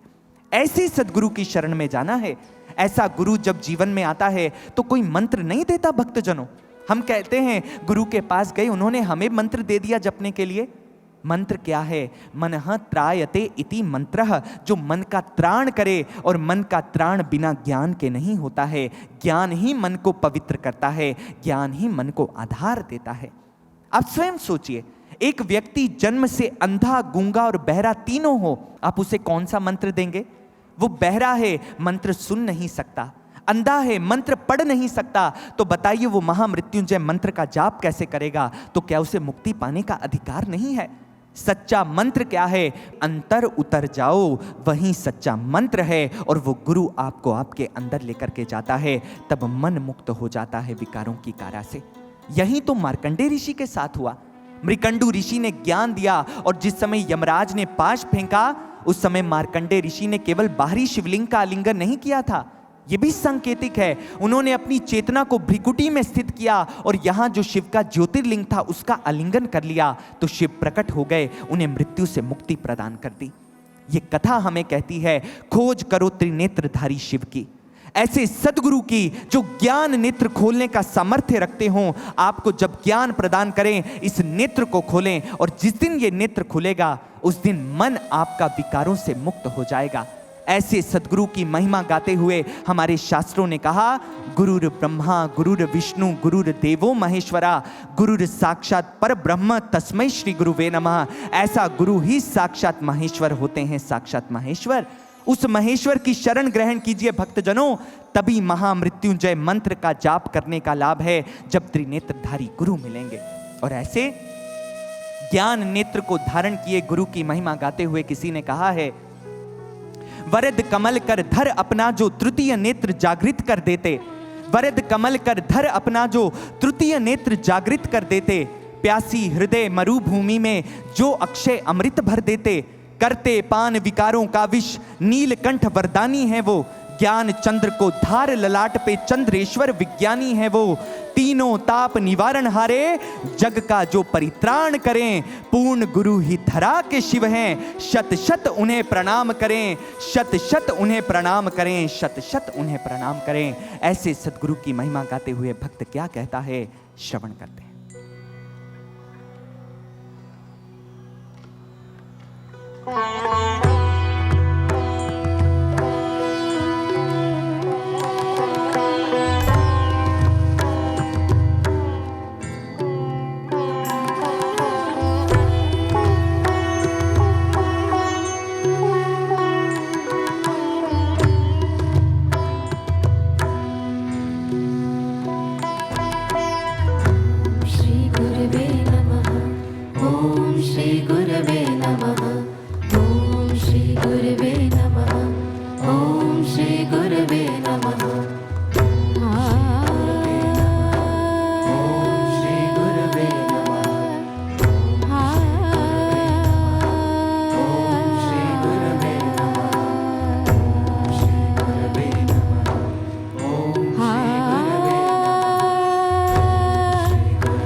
वेद पुराण भी गाते,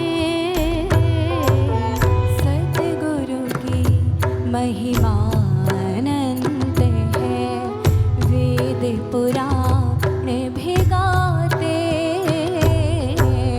धर्मस्तक पर हाथ कृपा का, दर्श प्रभु का कराते।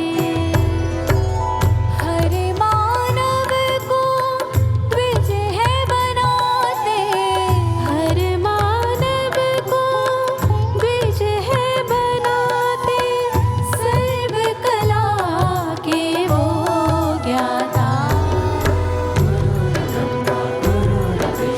गुरुर्देवो महेश्वरा, गुरुर्साक्षात् परब्रह्म, तस्मै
खोज करें ऐसे सद्गुरु की जो हमारे मन रूपी चंद्रमा को मस्तक पर धारण करें और हमें विकारों के इस क्षय रोग से सदा सदा के लिए मुक्ति प्रदान करें। और गुरु भी कौन भक्तजनों? वो गुरु नहीं जो केवल मंत्र और माला प्रदान करके आपको विदा कर दे, नहीं। सद्गुरु की केवल एक पहचान है, शिव का प्रत्यक्ष दर्शन, ज्योतिर्लिंग का आपके घट में तत्क्षण दर्शन, जब वो दीक्षा प्रदान करें। और हम ये बातें कोई हवा में नहीं बोल रहे हैं। दिव्य ज्योति जागृति संस्थान के संस्थापक हमारे गुरुदेव सर्वश्री आशुतोष महाराज जी ने आज हमारे घट में शिव का दर्शन करवाया है, तभी सीना ठोक करके बोल रहे हैं यहां भगवान का दर्शन होता है, आप भी कर सकते हैं। ये सद्गुरु की पहचान होती है। आज तक जिसने भी पाया अपने चैतन्य शिव को सद्गुरु की शरण में जाकर पाया, और सद्गुरु ने उसे मंत्रों और माला में नहीं भरमाया, तत्क्षण ईश्वर का रूप दिखाया। अनेकों भक्तों की गाथाएं, आप किसी भी भक्त की कहानी उठा लीजिए, चला तो वो भगवान को पाने था, लेकिन मार्ग में गुरु खड़े मिले और गुरु ने उसे घट में दर्शन करवाया। ऐसी एक प्रभु के अनन्य भक्त की कहानी है जो महादेव का बड़ा प्यारा सा भक्त है, जिसका नाम भी महादेव के जैसा ही है। नाम है मूल शंकर। मूल शंकर जिसका जन्म हुआ है एक शैव परिवार के अंदर। पिताश्री जो शिव के परम भक्त हैं, अनन्य उपासक हैं, मस्तक पर सदैव त्रिपुंड धारण करते हैं। और नन्हा मूल शंकर, बच्चे तो लोरियां सुनकर के बड़े होते हैं, मूल शंकर शिव की कथाएं सुनकर के बड़े हो रहे हैं। नन्हे से मूल शंकर हैं, पिता की गोद में बैठ जाते, रोज सुबह सुबह आकर के कहते, पिताश्री पिताश्री मुझे भोलेनाथ की कहानी सुनाओ ना। और पिताश्री हर रोज पुराण से एक कहानी अपने पुत्र को सुना देते और कहानी सुनाकर कहते, पुत्र तीनों लोकों में अगर जो सबसे शक्तिशाली देव हैं वो महादेव हैं, महादेव। जब देवों पर भी संकट आया तो उन्होंने महादेव को ही बुलाया। जब तेरे जीवन में संकट आए ना तो तू भी महादेव का स्मरण करना। उसी समय मूलशंकर कहता, ठीक है पिताश्री, लेकिन महादेव का स्मरण तो कर लूंगा। और वो आ भी गए, मैं पहचानूंगा कैसे अपने महादेव को? आपने कभी मुझे उन्हें दिखाया तो है ही नहीं, मुझे पहले दिखा तो दो, मेरे महादेव दिखते कैसे, तभी तो पहचान पाऊंगा ना पिताश्री। पिताश्री मुस्कुरा करके अपने पुत्र की ओर देखने लगे, कहने लगे, अच्छा मेरे शंकर को अब भोले शंकर का दर्शन करना है। मूल शंकर कहता, हाँ पिताश्री, मुझे अपने शिव को देखना है। उसी समय कहने लगे, तो फिर अपनी माँ के पास जा, तेरी माँ रोज जाती है मंदिर के अंदर, पता है तेरे शिव मंदिर के अंदर रहते हैं। उसी समय मूल शंकर भागा भागा गया, जाके माँ का साड़ी का पल्लू पकड़ लिया और पीछे से कहता है, माताश्री मेरी बात सुनिए। माँ ने कहा, अरे मेरे शंकर ने क्या खाना है, बता मेरा बेटा। शंकर कहने लगा, माताश्री खाना नहीं है, मुझे शिव का दर्शन करना है। माँ ने बेटे को गोद में उठा लिया, अरे अभी तू बड़ा हो जा, जब बड़ा होगा तो मंदिर चले जाना, अभी तो तू छोटा सा है, मंदिर जाएगा तो पूजा कैसे कर पाएगा। मूल शंकर ने कहा, माँ मैं पूजा तो नहीं कर पाऊंगा, पर मैं देख तो सकता हूं ना, मुझे तो अपने शिव को देखना है। माँ कहने लगी, अच्छा ठीक है, कल सुबह मेरे साथ चलना, उठ जाना जल्दी। मूल शंकर कहने लगा, माँ तेरे उठने से पहले उठ जाऊंगा माँ, बस मुझे समय बता दो कब जाना है। माँ ने समय बताया। अगली सुबह मूल शंकर सुबह से उत्साहित है, मैं आज भोले बाबा का दर्शन करूंगा। माँ ने आरती की थाल सजाई, पूजा की सामग्री ली और मूल शंकर संग संग माँ के चल दिया। रास्ते में प्रश्न पूछ रहा है, माँ भोले बाबा कैसे दिखते हैं, माँ मेरे भोलेनाथ दिखने में कैसे लगते हैं। माँ ने कहा, सारे प्रश्न रास्ते में पूछ लेगा तो वहां क्या देखेगा, खुद ही देख लेना। मूल शंकर उत्साहित होकर के मंदिर की ओर बढ़ रहा है। सामने दूर से ही मंदिर की घंटियों की आवाज मूल शंकर के कानों में पड़ने लग गई। जैसे ही सुना, कहने लगा, माँ भोले बाबा का घर आ गया, माँ देखो आवाज आ रही है। माँ ने कहा, हाँ वो देख सामने ही तो है। मूल शंकर भागा भागा मंदिर की सीढ़ियां चढ़ गया। सामने देखा महादेव की शिव पिंडिका विराजित थी। जाकर के मानो मूल शंकर मंत्रमुग्ध हो गया। माँ पीछे पीछे आई और जाकर के शिव के सामने भोग अर्पित कर दिया। वहां पर शिव की पूजन करने लगी। भक्तजन आ रहे हैं, जा रहे हैं, लेकिन मूल शंकर तो मानो किसी तंद्रा में खो गया। सामने देख रहा है और एक कोने में खड़ा होकर के देखता ही जा रहा है। मन ही मन सोचने लगा, अरे इतना आकर्षण, मेरे शिव की पिंडिका में इतना आकर्षण। देखते देखते उसने अपने नेत्र बंद कर लिए। माँ पूजन करके वापिस आई, देखा ये तो आंखें बंद करके खड़ा है। माँ ने हाथ सहलाया गाल पर, कहने लगी अरे कह रहा था दर्शन करने, अब कर लेना दर्शन, अब आंखें क्यों बंद कर ली? मूलशंकर कहने लगा नहीं माँ, मेरे प्रभु का रूप इतना सुंदर है, अब इस छवि को मेरे हृदय में बस जाने दो, मैं अपने हृदय में बसा रहा हूं इस छवि को। माँ ने अपने पुत्र को संग लिया और वापस घर की ओर बढ़ने लग गई। मार्ग में मूलशंकर कहने लगा माँ, शिव की पिंडिका इतनी सुंदर है, उनकी कहानियां इतनी सुंदर हैं। माँ ये तो पिंडिका थी, मुझे शिव को साकार भी देखना है, मेरे शिव चैतन्य शिव कैसे दिखते हैं। अब माँ सोचने लगी शायद बाल हट है। मूलशंकर को कहा अरे ये भी तो शिव का ही रूप है, दर्शन कर तो लिए। मूलशंकर कहने लगा नहीं माँ, तू समझ नहीं रही है, अरे मुझे वो शिव चाहिए जो मेरी गलती पर मुझे डांट सके, मुझे वो शिव चाहिए जब मैं उदास हो जाता हूं ना माँ, तो मैं उनकी गोद में सर रख करके वो मेरा सर सहलाए। माँ मुझे ऐसे शिव चाहिए। माँ जब मुझे बातें करने का मन करे तो मैं उन शिव से बातें भी तो कर सकूं, यहाँ तो मेरे शिव बोलते ही नहीं है। माँ देख रही है अपने पुत्र के भावों को, कहने लगी पुत्र अब शिव तो ऐसे दर्शन नहीं देते हैं। माँ की बात सुनकर शंकर कहने लगा लेकिन माँ मुझे तो दर्शन करने हैं, मुझे दर्शन करवाओ ना शिव के। अब माँ ने सोचा ये मेरा पीछा नहीं छोड़ेगा। माँ ने बातों ही बातों में कह दिया अरे हाँ शंकर, मैं तो बताना ही भूल गई, शिव की एक रात्रि है बड़ी परम प्रिय रात्रि। कौन सी रात्रि माँ? महाशिवरात्रि की रात्रि। उस रात को जो सच्चे मन से शिव की उपासना करता है, शिव उसे दर्शन जरूर देते हैं। उसी समय मूलशंकर ने कहा सच माँ? हाँ पुत्र, मैं सच ही तो बोल रही हूँ। तो माँ शिवरात्रि कब है? माँ ने पंचांग देखा, कहने लगी अरे शंकर 15 दिन के बाद ही तो शिवरात्रि है। फागुन कृष्ण पक्ष की चतुर्दशी की वह रात जो शिव को अत्यंत प्रिय है, जो उस दिन शिव को रिझाता है, शिव उसे दर्शन जरूर देते हैं। मूलशंकर उसी समय अब दिन गिनने लग गया, कब महाशिवरात्रि की वो रात आए और कब मैं अपने भोलेनाथ का दर्शन करूं, अपने भोलेनाथ को साक्षात देखूं। कहते दिन पर दिन व्यतीत होने लगे, करते करते शिवरात्रि की पूर्व संध्या आ गई। मूलशंकर रात को माँ को कहने लगा माँ कल मैं भी शिवरात्रि का व्रत करूंगा। माँ ने कहा बड़ा कठिन व्रत होता है, कर पाएगा तू? और सारी रात जागना पड़ेगा। मूलशंकर कहने लगा माँ तू एक रात जागने की बात करती है, अपने शिव को देखने के लिए तो मैं जन्मों जन्मों तक प्रतीक्षा कर सकता हूँ, जाग सकता हूँ, बस मेरे शिव दिखने चाहिए माँ, मेरे शिव दिखने चाहिए। नन्हे से मूलशंकर में लगन लग गई। अगली सुबह प्रातः ही मूलशंकर ब्रह्म मुहूर्त में ही उठ गए। उठ करके स्नान ध्यान किया और माँ उठी हैं अपने शंकर को ढूंढ रही है, अरे मेरा शंकर कहाँ चला गया? और हमारे नन्हे से शंकर तो ध्यान में बैठे हुए हैं। माँ ने देखा अरे मेरा नन्हा सा बाल योगी बैठा हुआ है यहाँ पर। उसी समय कहा शंकर अरे तैयार हो जा, व्रत की विधि प्रारंभ होने वाली है। मूलशंकर ने सारी व्रत की विधि की, शिवरात्रि का व्रत किया और बड़ा उत्साहित है। माँ शाम को मुझे रात्रि को भोलेनाथ दर्शन देंगे ना? माँ कहने लगी तेरी भावना है तो जरूर देंगे। कहते जब संध्या हुई उसी समय मूलशंकर आया, माँ चलो मंदिर नहीं जाना है, सारा गांव मंदिर की ओर जा रहा है, आज महाशिवरात्रि की रात है माँ, खूब झूमेंगे नाचेंगे गाएंगे, प्रभु का दर्शन भी करना है। माँ ने कहा मुझे पूजा की थाली तो सजा लेने दे। शंकर ने कहा माँ मेरे लिए भी एक छोटी सी थाली सजा देना, मैंने भी तो आज व्रत किया है ना। माँ ने एक छोटी सी थाली अपने शंकर के लिए भी सजाई, एक थाली उसको पकड़ाई और खुद एक पकड़ी, और शंकर आज चल पड़ा है मंदिर की ओर। आज तो पूरे गांव को मानो दुल्हन सा सजा दिया गया है।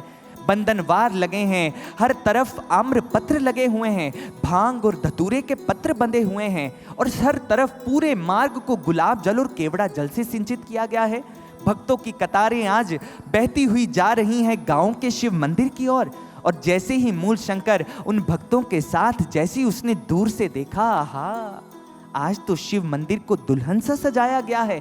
संध्या आरती का समय होने को था, मंदिर की घंटियां जोर जोर से बजने लगी, और आज जैसे ही मूलशंकर ने मंदिर में प्रवेश किया, सामने भक्त खड़े हैं। आज शिवलिंग को बड़े भव्य रूप में सजाया गया है। सारे पुजारी और पुरोहित गण खड़े हैं, शंखनाद होने लगे, घंटनाद होने लगे, और उसी समय मंत्रों का उच्चारण कर शिव की भस्म आरती प्रारंभ हो गई और रुद्राभिषेक प्रारंभ हुआ, और सारे मिलकर के आज शिवरात्रि का व्रत का अनुष्ठान कर रहे हैं और शिवरात्रि का पूजन प्रारंभ हुआ। भाई भक्तजनों, आप यहीं बैठे रहना चाहते हैं या चले मंदिर में? कौन कौन चलेगा हमारे साथ? तो आइए जरा पहुंचते हैं उस मंदिर में जहां शिव का अभिषेक हो रहा है और भक्त जन झूम रहे हैं, नाच रहे हैं, गा रहे हैं। और कैसा दृश्य है, आए इस सुंदर से शिवरात्रि उत्सव का आनंद लेते हैं।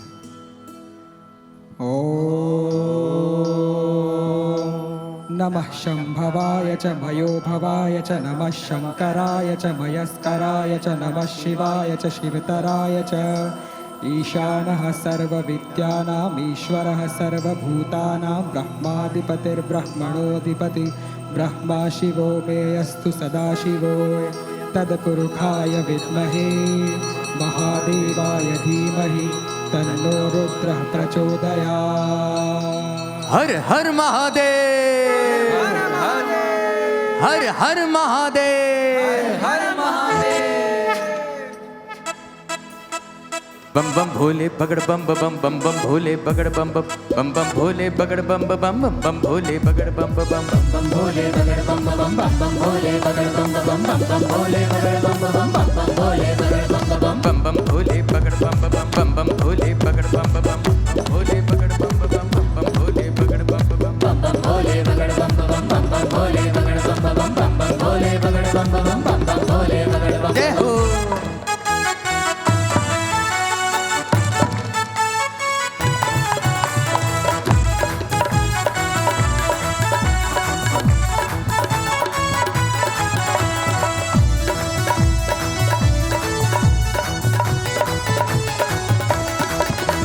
खुशियाँ उमंग हर और देखो, खुशियाँ उमंग हर और देखो, चहु और देखो हर और देखो, चहु और देखो हर और देखो। सभी मिलके सभी मिलके सभी मिलके करे जय जयकार, शिवरात्रि का आया त्योहार। सभी मिलके करे जय जयकार, शिवरात्रि का आया त्योहार। और छाई खुशियाँ हैं अपरंपार, शिवरात्रि का आया त्योहार। छाई खुशियाँ हैं अपरंपार, शिवरात्रि का आया त्योहार। और सभी मिलके करें जय जयकार, शिवरात्रि का आया त्योहार। सभी मिलके करें जय जयकार, शिवरात्रि का आया त्योहार। देखिए बहनें तो पहुंच गई हैं मंदिर में, भाई लगता प्रयागराज में ही रह गए। ऐसा है भाई? अच्छा आप सोच रहे हैं भाई हमें तो बधाई नहीं दी किसी ने शिवरात्रि की, इतना अच्छा उत्सव हो रहा है हमें बधाई नहीं देंगे, ऐसे थोड़ी ना उठेंगे। तो आप सब प्रयागराज वासियों को महाशिवरात्रि की बहुत बहुत बधाई हो, बहुत बहुत बधाई हो। भाई अब तो खुश हैं? आइए जरा फिर दोनों हाथ ऊपर, आहा, और झूमते नाचते गाते हैं और आनंद लेते। सभी मिलके करें जय जयकार, शिवरात्रि का आया त्योहार। सभी मिलके करें जय जयकार, शिवरात्रि का आया त्योहार। अच्छा ये खुशियाँ हैं अपरंपार, शिवरात्रि का आया त्योहार। सारी खुशियाँ हैं अपरंपार, शिवरात्रि का आया त्योहार। जय हो।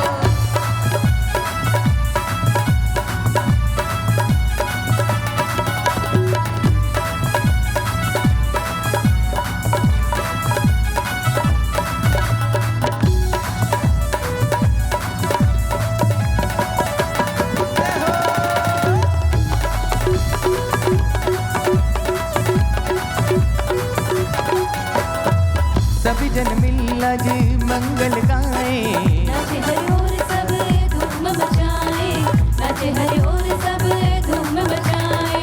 ढोल नगड़ मंजीर बजाए, अपने भोले को सब शीश झुकाए, अपने भोले को सब शीश झुकाए। फल फूल हिलाए और दीप जलाए, फल फूल हिलाए और दीप जलाए। भोले बाबा को देख सब बारे हैं जाए, भोले बाबा को देख सब बारे हैं जाए। प्यारी सूरत पे प्यारी सूरत पे प्यारी मूरत पे जाए बलिहार, शिवरात्रि का आया त्योहार। प्यारी सूरत पे जाए बलिहार, शिवरात्रि का आया त्योहार। और सभी मिलके करें जय जयकार, शिवरात्रि का आया त्योहार। सब मिलके करें जय जयकार,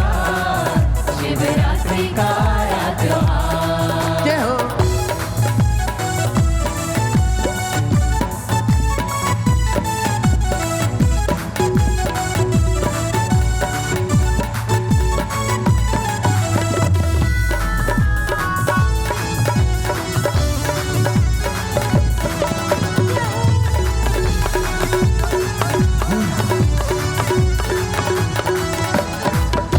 संग नाता जोड़ के देखो, दुनिया से दिल तुम मोड़ के देखो, दुनिया से दिल तुम मोड़ के देखो।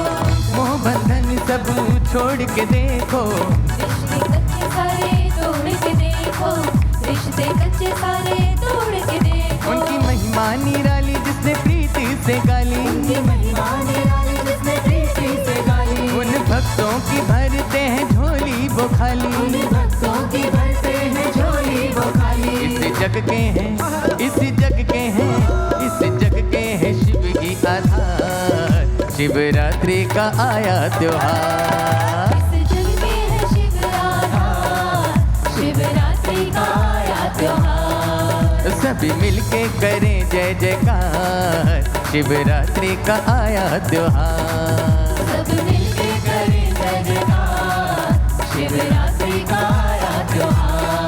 छाई खुशियाँ हैं अपरंपार, शिवरात्रि का आया त्योहार। सारी खुशियाँ हैं अपरंपार, शिवरात्रि का आया त्योहार। बम बम भोले पकड़ बम बम बम बम भोले पकड़ बम बम बम बम भोले पकड़ बम बम बम बम भोले पकड़ बम बम भोले पकड़ बम बम बम भोले पकड़ बम बम बम भोले पकड़ बम बम बम भोले पकड़ बम बम। अरे बम बम भोले पकड़ बम बम बम बम भोले पकड़ बम बम बम भोले पकड़ बम बम बम भोले पकड़ बम बम भोले पकड़ बम बम भोले पकड़ बम बम भोले पकड़ बम बम भोले पकड़ बम बम भोले पकड़ बम बम बम भोले पकड़ बम बम भोले पकड़ बम बम भोले पकड़ बम बम भोले पकड़ बम बम भोले पकड़ बम बम भोले पकड़ बम बम भोले पकड़ बम बम भोले पकड़ बम बम भोले पकड़ बम बम भोले पकड़ बम बम भोले पकड़ बम बम भोले पकड़ बम बम भोले पकड़ बम बम भोले पकड़ बम भोले पकड़ बम बम बम भोले। बोलिए हर हर महादेव, हर हर महादेव, हर हर महादेव, हर हर महादेव। सभी अपने अपने स्थानों को ग्रहण कीजिए। भाई कैसा लगा शिवरात्रि का उत्सव मना के? तो अच्छा लगे तो कैसे बताते हैं? आहा, भक्त बड़े समझदार हो गए और आज सारे मंदिर में झूम रहे हैं, नाच रहे हैं। और क्यों नाच रहे हैं? क्योंकि आज शिवरात्रि, आज सारी रात कीर्तन होना है प्रभु का। और कहते हैं मूल शंकर प्रतीक्षा कर रहे हैं, आज हो ना हो इतना सुंदर भक्त कीर्तन कर रहे हैं, आज तो महादेव जरूर आएंगे। और कहते हैं जैसे ही रात्रि का पहला पहर बीता, जितने लोग नाच रहे थे उनकी कीर्तन ने फिर से गति पकड़ी और वो ऊंची आवाज में क्या गाने लगे? बम बम भोले पकड़ बम बम बम बम भोले पकड़ बम बम बम बम भोले पकड़ बम बम बम बम भोले पकड़ बम बम भोले पकड़ बम बम बम भोले पकड़ बम बम भोले पकड़ बम बम बम भोले पकड़ बम बम भोले पकड़ बम बम भोले पकड़ बम बम भोले पकड़ बम बम भोले पकड़ बम भोले पकड़ बम भोले पकड़ बम भोले पकड़ बम भोले पकड़ बम। भाई शिव जी आए कि नहीं आए? आ गए शिव जी? आ गए भाई? नहीं आए। मूल शंकर तो प्रतीक्षा कर रहे हैं, अब आएंगे शिव। जैसे ही रात्रि का दूसरा पहर बीता, उन्होंने फिर से कीर्तन को जोर दिया और फिर से ऊंची आवाज में क्या गाने लगे? बम बम भोले पकड़ बम बम बम बम भोले पकड़ बम बम बम भोले पकड़ बम बम बम भोले पकड़ बम बम भोले पकड़ बम बम भोले पकड़ बम बम भोले पकड़ बम बम भोले पकड़ बम बम भोले पकड़ बम भोले पकड़ बम भोले पकड़ बम भोले पकड़ बम। अब तो आ गए ना प्रभु? आ गए कि नहीं आए? नहीं आए अभी भी। प्रभु देख रहे हैं भक्त साथ ही नहीं दे रहे। भाई तीसरा पहर जैसे ही बीता और जैसे ही कीर्तन प्रारंभ हुआ, बम बम भोले पकड़ बम बम बम। नहीं, अभी कोई आ गया। कौन आ गया? शिव जी आ गए? नहीं जी, एक देवी आ गई। कौन सी देवी? निद्रा देवी आ गई वहां पर। क्या हुआ? जो ढोलकियां बजा रहे थे ढोलकी लुढ़क गई, जो छैने बजा रहा था उसका छैने गिर गए, जो मंजीरे बजा रहा था उसके मंजीरे गिर गए। और जहां पे कीर्तनशाला थी वहां पे निद्राशाला बन गई। सब सोने लग गए, सारे सो गए भक्त, निद्रा का इतना प्रभाव हो गया। अब महादेव आ गए? नहीं आए भक्तजनों, अकेले खड़े हैं आज मूल शंकर उस मंदिर के कोने में, देख रहे सारे भक्त सो गए। मूल शंकर ने आज उसी समय क्रांतिकारी उद्घोष किया, आज सारा जगत सो जाए लेकिन जब तक मेरी आंखें महादेव को नहीं देख लेंगी मैं नहीं सोऊंगा। मूल शंकर जागते रहे, अब भी महादेव नहीं आए भक्तजनों। तभी क्या हुआ, मंदिर के एक कोने से एक चूहा निकला और वो चूहा सीधा शिवलिंग पर चढ़ गया जहां पर भोग रखा हुआ था और जाकर के उस भोग को खाने लग गया। ये दृश्य नन्हा सा मूल शंकर देख रहा था, उसकी आत्मा प्रकंपित हो गई। ये मेरे महादेव नहीं हो सकते, जो अपने भोग की रक्षा ना कर सके वो मेरे महादेव सृष्टि की रक्षा कैसे करते हैं। ये महादेव, इन्होंने चूहे को कुछ कहना तो दूर, सिर झटक करके चूहे को भगाया भी नहीं। ये मेरे महादेव नहीं हो सकते। उस दिन मूल शंकर के हृदय पर चोट लगी और वो मंदिर से बाहर निकल गया, जाकर के शास्त्र ग्रंथों का अध्ययन किया। साल बीतते गए, नन्हा सा मूल शंकर युवा हो गया लेकिन अभी तक शिव के दर्शन नहीं हुए। ग्रंथों को पढ़ा तो उसमें लिखा था गुरु के पास जाकर के शिव मिलते हैं। मूल शंकर किस किस के पास नहीं गया, कोई उसे माला थमा देता, कोई मंत्र थमा देता, कोई कंठी पकड़ा देता। मूल शंकर जब जब करके थक गए, कहने लगे नहीं नहीं नहीं, मुझे बातें नहीं, मुझे मेरे चैतन्य शिव का दर्शन करवाइए, चैतन्य शिव का। कोई उसकी बातों को हंसकर टाल देता, कोई उसकी जिज्ञासा को ही गलत बताता। करते करते 14 वर्ष व्यतीत हो गए भक्तजनों, 14 वर्ष, लेकिन मूल शंकर को किसी ने शिव का दर्शन नहीं करवाया। थक गए मूल शंकर, थकते हारते हुए पहुंच गए गुरु विरजानंद जी के द्वार पर, जो प्रज्ञा चक्षु संत है। जाकर द्वार खटखटाया, विरजानंद जी ने द्वार के भीतर से पूछा कौन है। मूल शंकर ने गिरते हुए कहा यहीं तो मैं जानने आया हूं कि मैं कौन हूं, मैं स्वयं को नहीं जान पाया, मुझे मेरे शिव से मिलवा दीजिए, मुझे मेरे शिव से मिलवा दीजिए। दरवाजा खुला, सामने एक नवयुवक खड़ा है। जाकर कहने लगे क्या चाहिए। उन्होंने कहा मुझे मेरे चैतन्य शिव को देखना है, करवा सकते हैं दर्शन। उसी समय विरजानंद जी ने कहा इसी क्षण करवाऊंगा। मूल शंकर ध्यान में बैठ गए। विरजानंद जी ने अपना वरद हस्त मूल शंकर के मस्तक पर रख दिया और उसी समय मूल शंकर के घट के भीतर में एक दिव्य प्रकाश पुंज प्रकट हुआ और साक्षात देवादिदेव महादेव प्रकट हो गए, महादेव प्रकट हो गए। मूल शंकर ने कहा प्रभु आने में इतना विलंब कर दिया।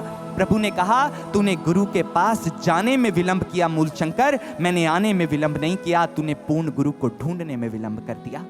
वहीं मूल शंकर कालांतर में दयानंद सरस्वती के नाम से विख्यात हुए और आने वाली पीढ़ियों के लिए संदेश छोड़ गए।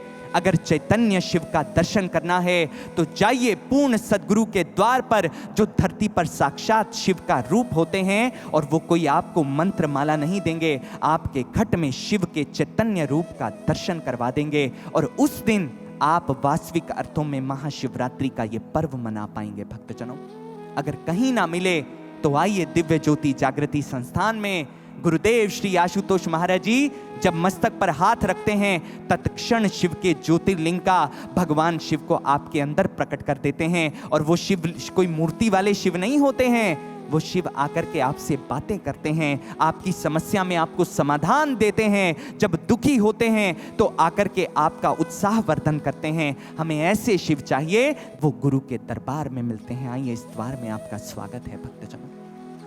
यही सच्ची शिवरात्रि है और यही शिवरात्रि का पर्व हमें संदेश देता है। इसी के साथ समय को मद्देनजर रखते हुए आज की सभा को यहीं पर विराम देते हैं। आइए मिलकर के जयघोष करते हैं। दोनों हाथ ऊपर, सबके दोनों हाथ अपने हाथ की रखाएं, प्रभु को दिखाएंगे। बोलिए देवादिदेव महादेव की, भूताधिपति भगवान आशुतोष की, आदि शक्ति मां दुर्गा भवानी की, गंगा मैया की, तीर्थराज प्रयाग की, परम पूजनीय गुरुदेव श्री आशुतोष महाराज की। नमः पार्वती पतये हर हर महादेव। बहुत बहुत धन्यवाद।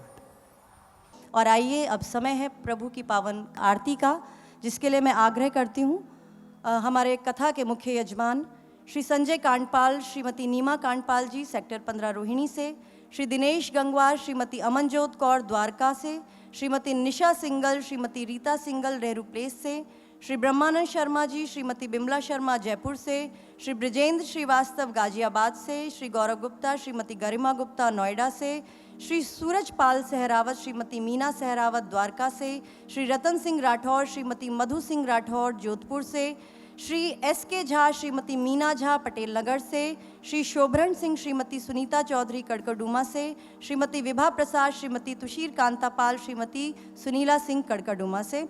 हमारे कथा के उत्सव यजमान श्री RS अरोड़ा जी, श्रीमती प्रेम अरोड़ा जी पीतमपुरा से, श्रीमती गायत्री तायल, श्रीमती रमा तायल जी पीतमपुरा से, श्री अक्षत चौहान, श्रीमती नेहा चौहान गुरुग्राम से, श्रीमती रेखा गुप्ता, श्रीमती मंजू तोमर जी मेरठ से, श्री सुशील साहनी, श्रीमती सुरक्षा साहनी जी मेरठ से।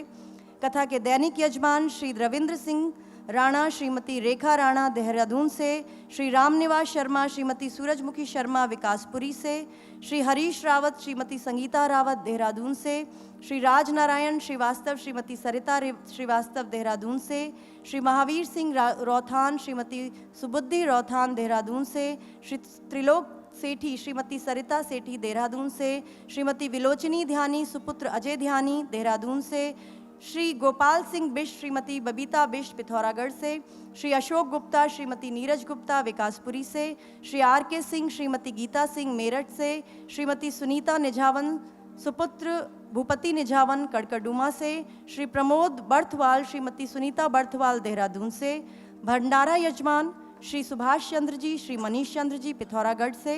कथा के प्रसाद यजमान श्रीमती आशा देवी, श्रीमती गणेशी देवी पीतमपुरा से, श्रीमती गुंजा, श्रीमती रूना पीतमपुरा से, श्री राम सुधाकर शुक्ला पीतमपुरा से, श्रीमती सुनीता शर्मा पीतमपुरा से, श्री ओम प्रकाश यादव रेवाड़ी से, श्रीमती पूनम सतीजा, श्रीमती वीना दुआ सेक्टर 15 रोहिणी से, श्रीमती धर्मवती पीतमपुरा से, श्री चंद्रभान गोरखपुर से, नयना सिंह जी मेरठ से। और हमारे अतिथि श्री शशिकांत द्विवेदी जी एवं श्रीमती नीरजा द्विवेदी जी, उनसे भी आग्रह कृपया आप मंच के निकट आएँ और आइए प्रभु की पावन आरती में सम्मिलित होते हैं।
बन्धनान् मृत्योर्मुक्षीयमामृता ॐ त्र्यम्बकं यजामहे सुगन्धिं पुष्टिवर्धनम् उर्वारुकमिव बन्धनान् मृत्योर्मोक्षीयमामृतात् ॐ त्र्यम्बकं यजामहे सुगन्धिं पुष्टिवर्धनम् उर्वारुकमिव बन्धनान् मृत्योर्मोक्षीयमामृतात् मृत्युवटल सत्य जीवन का तुझको ये चेताए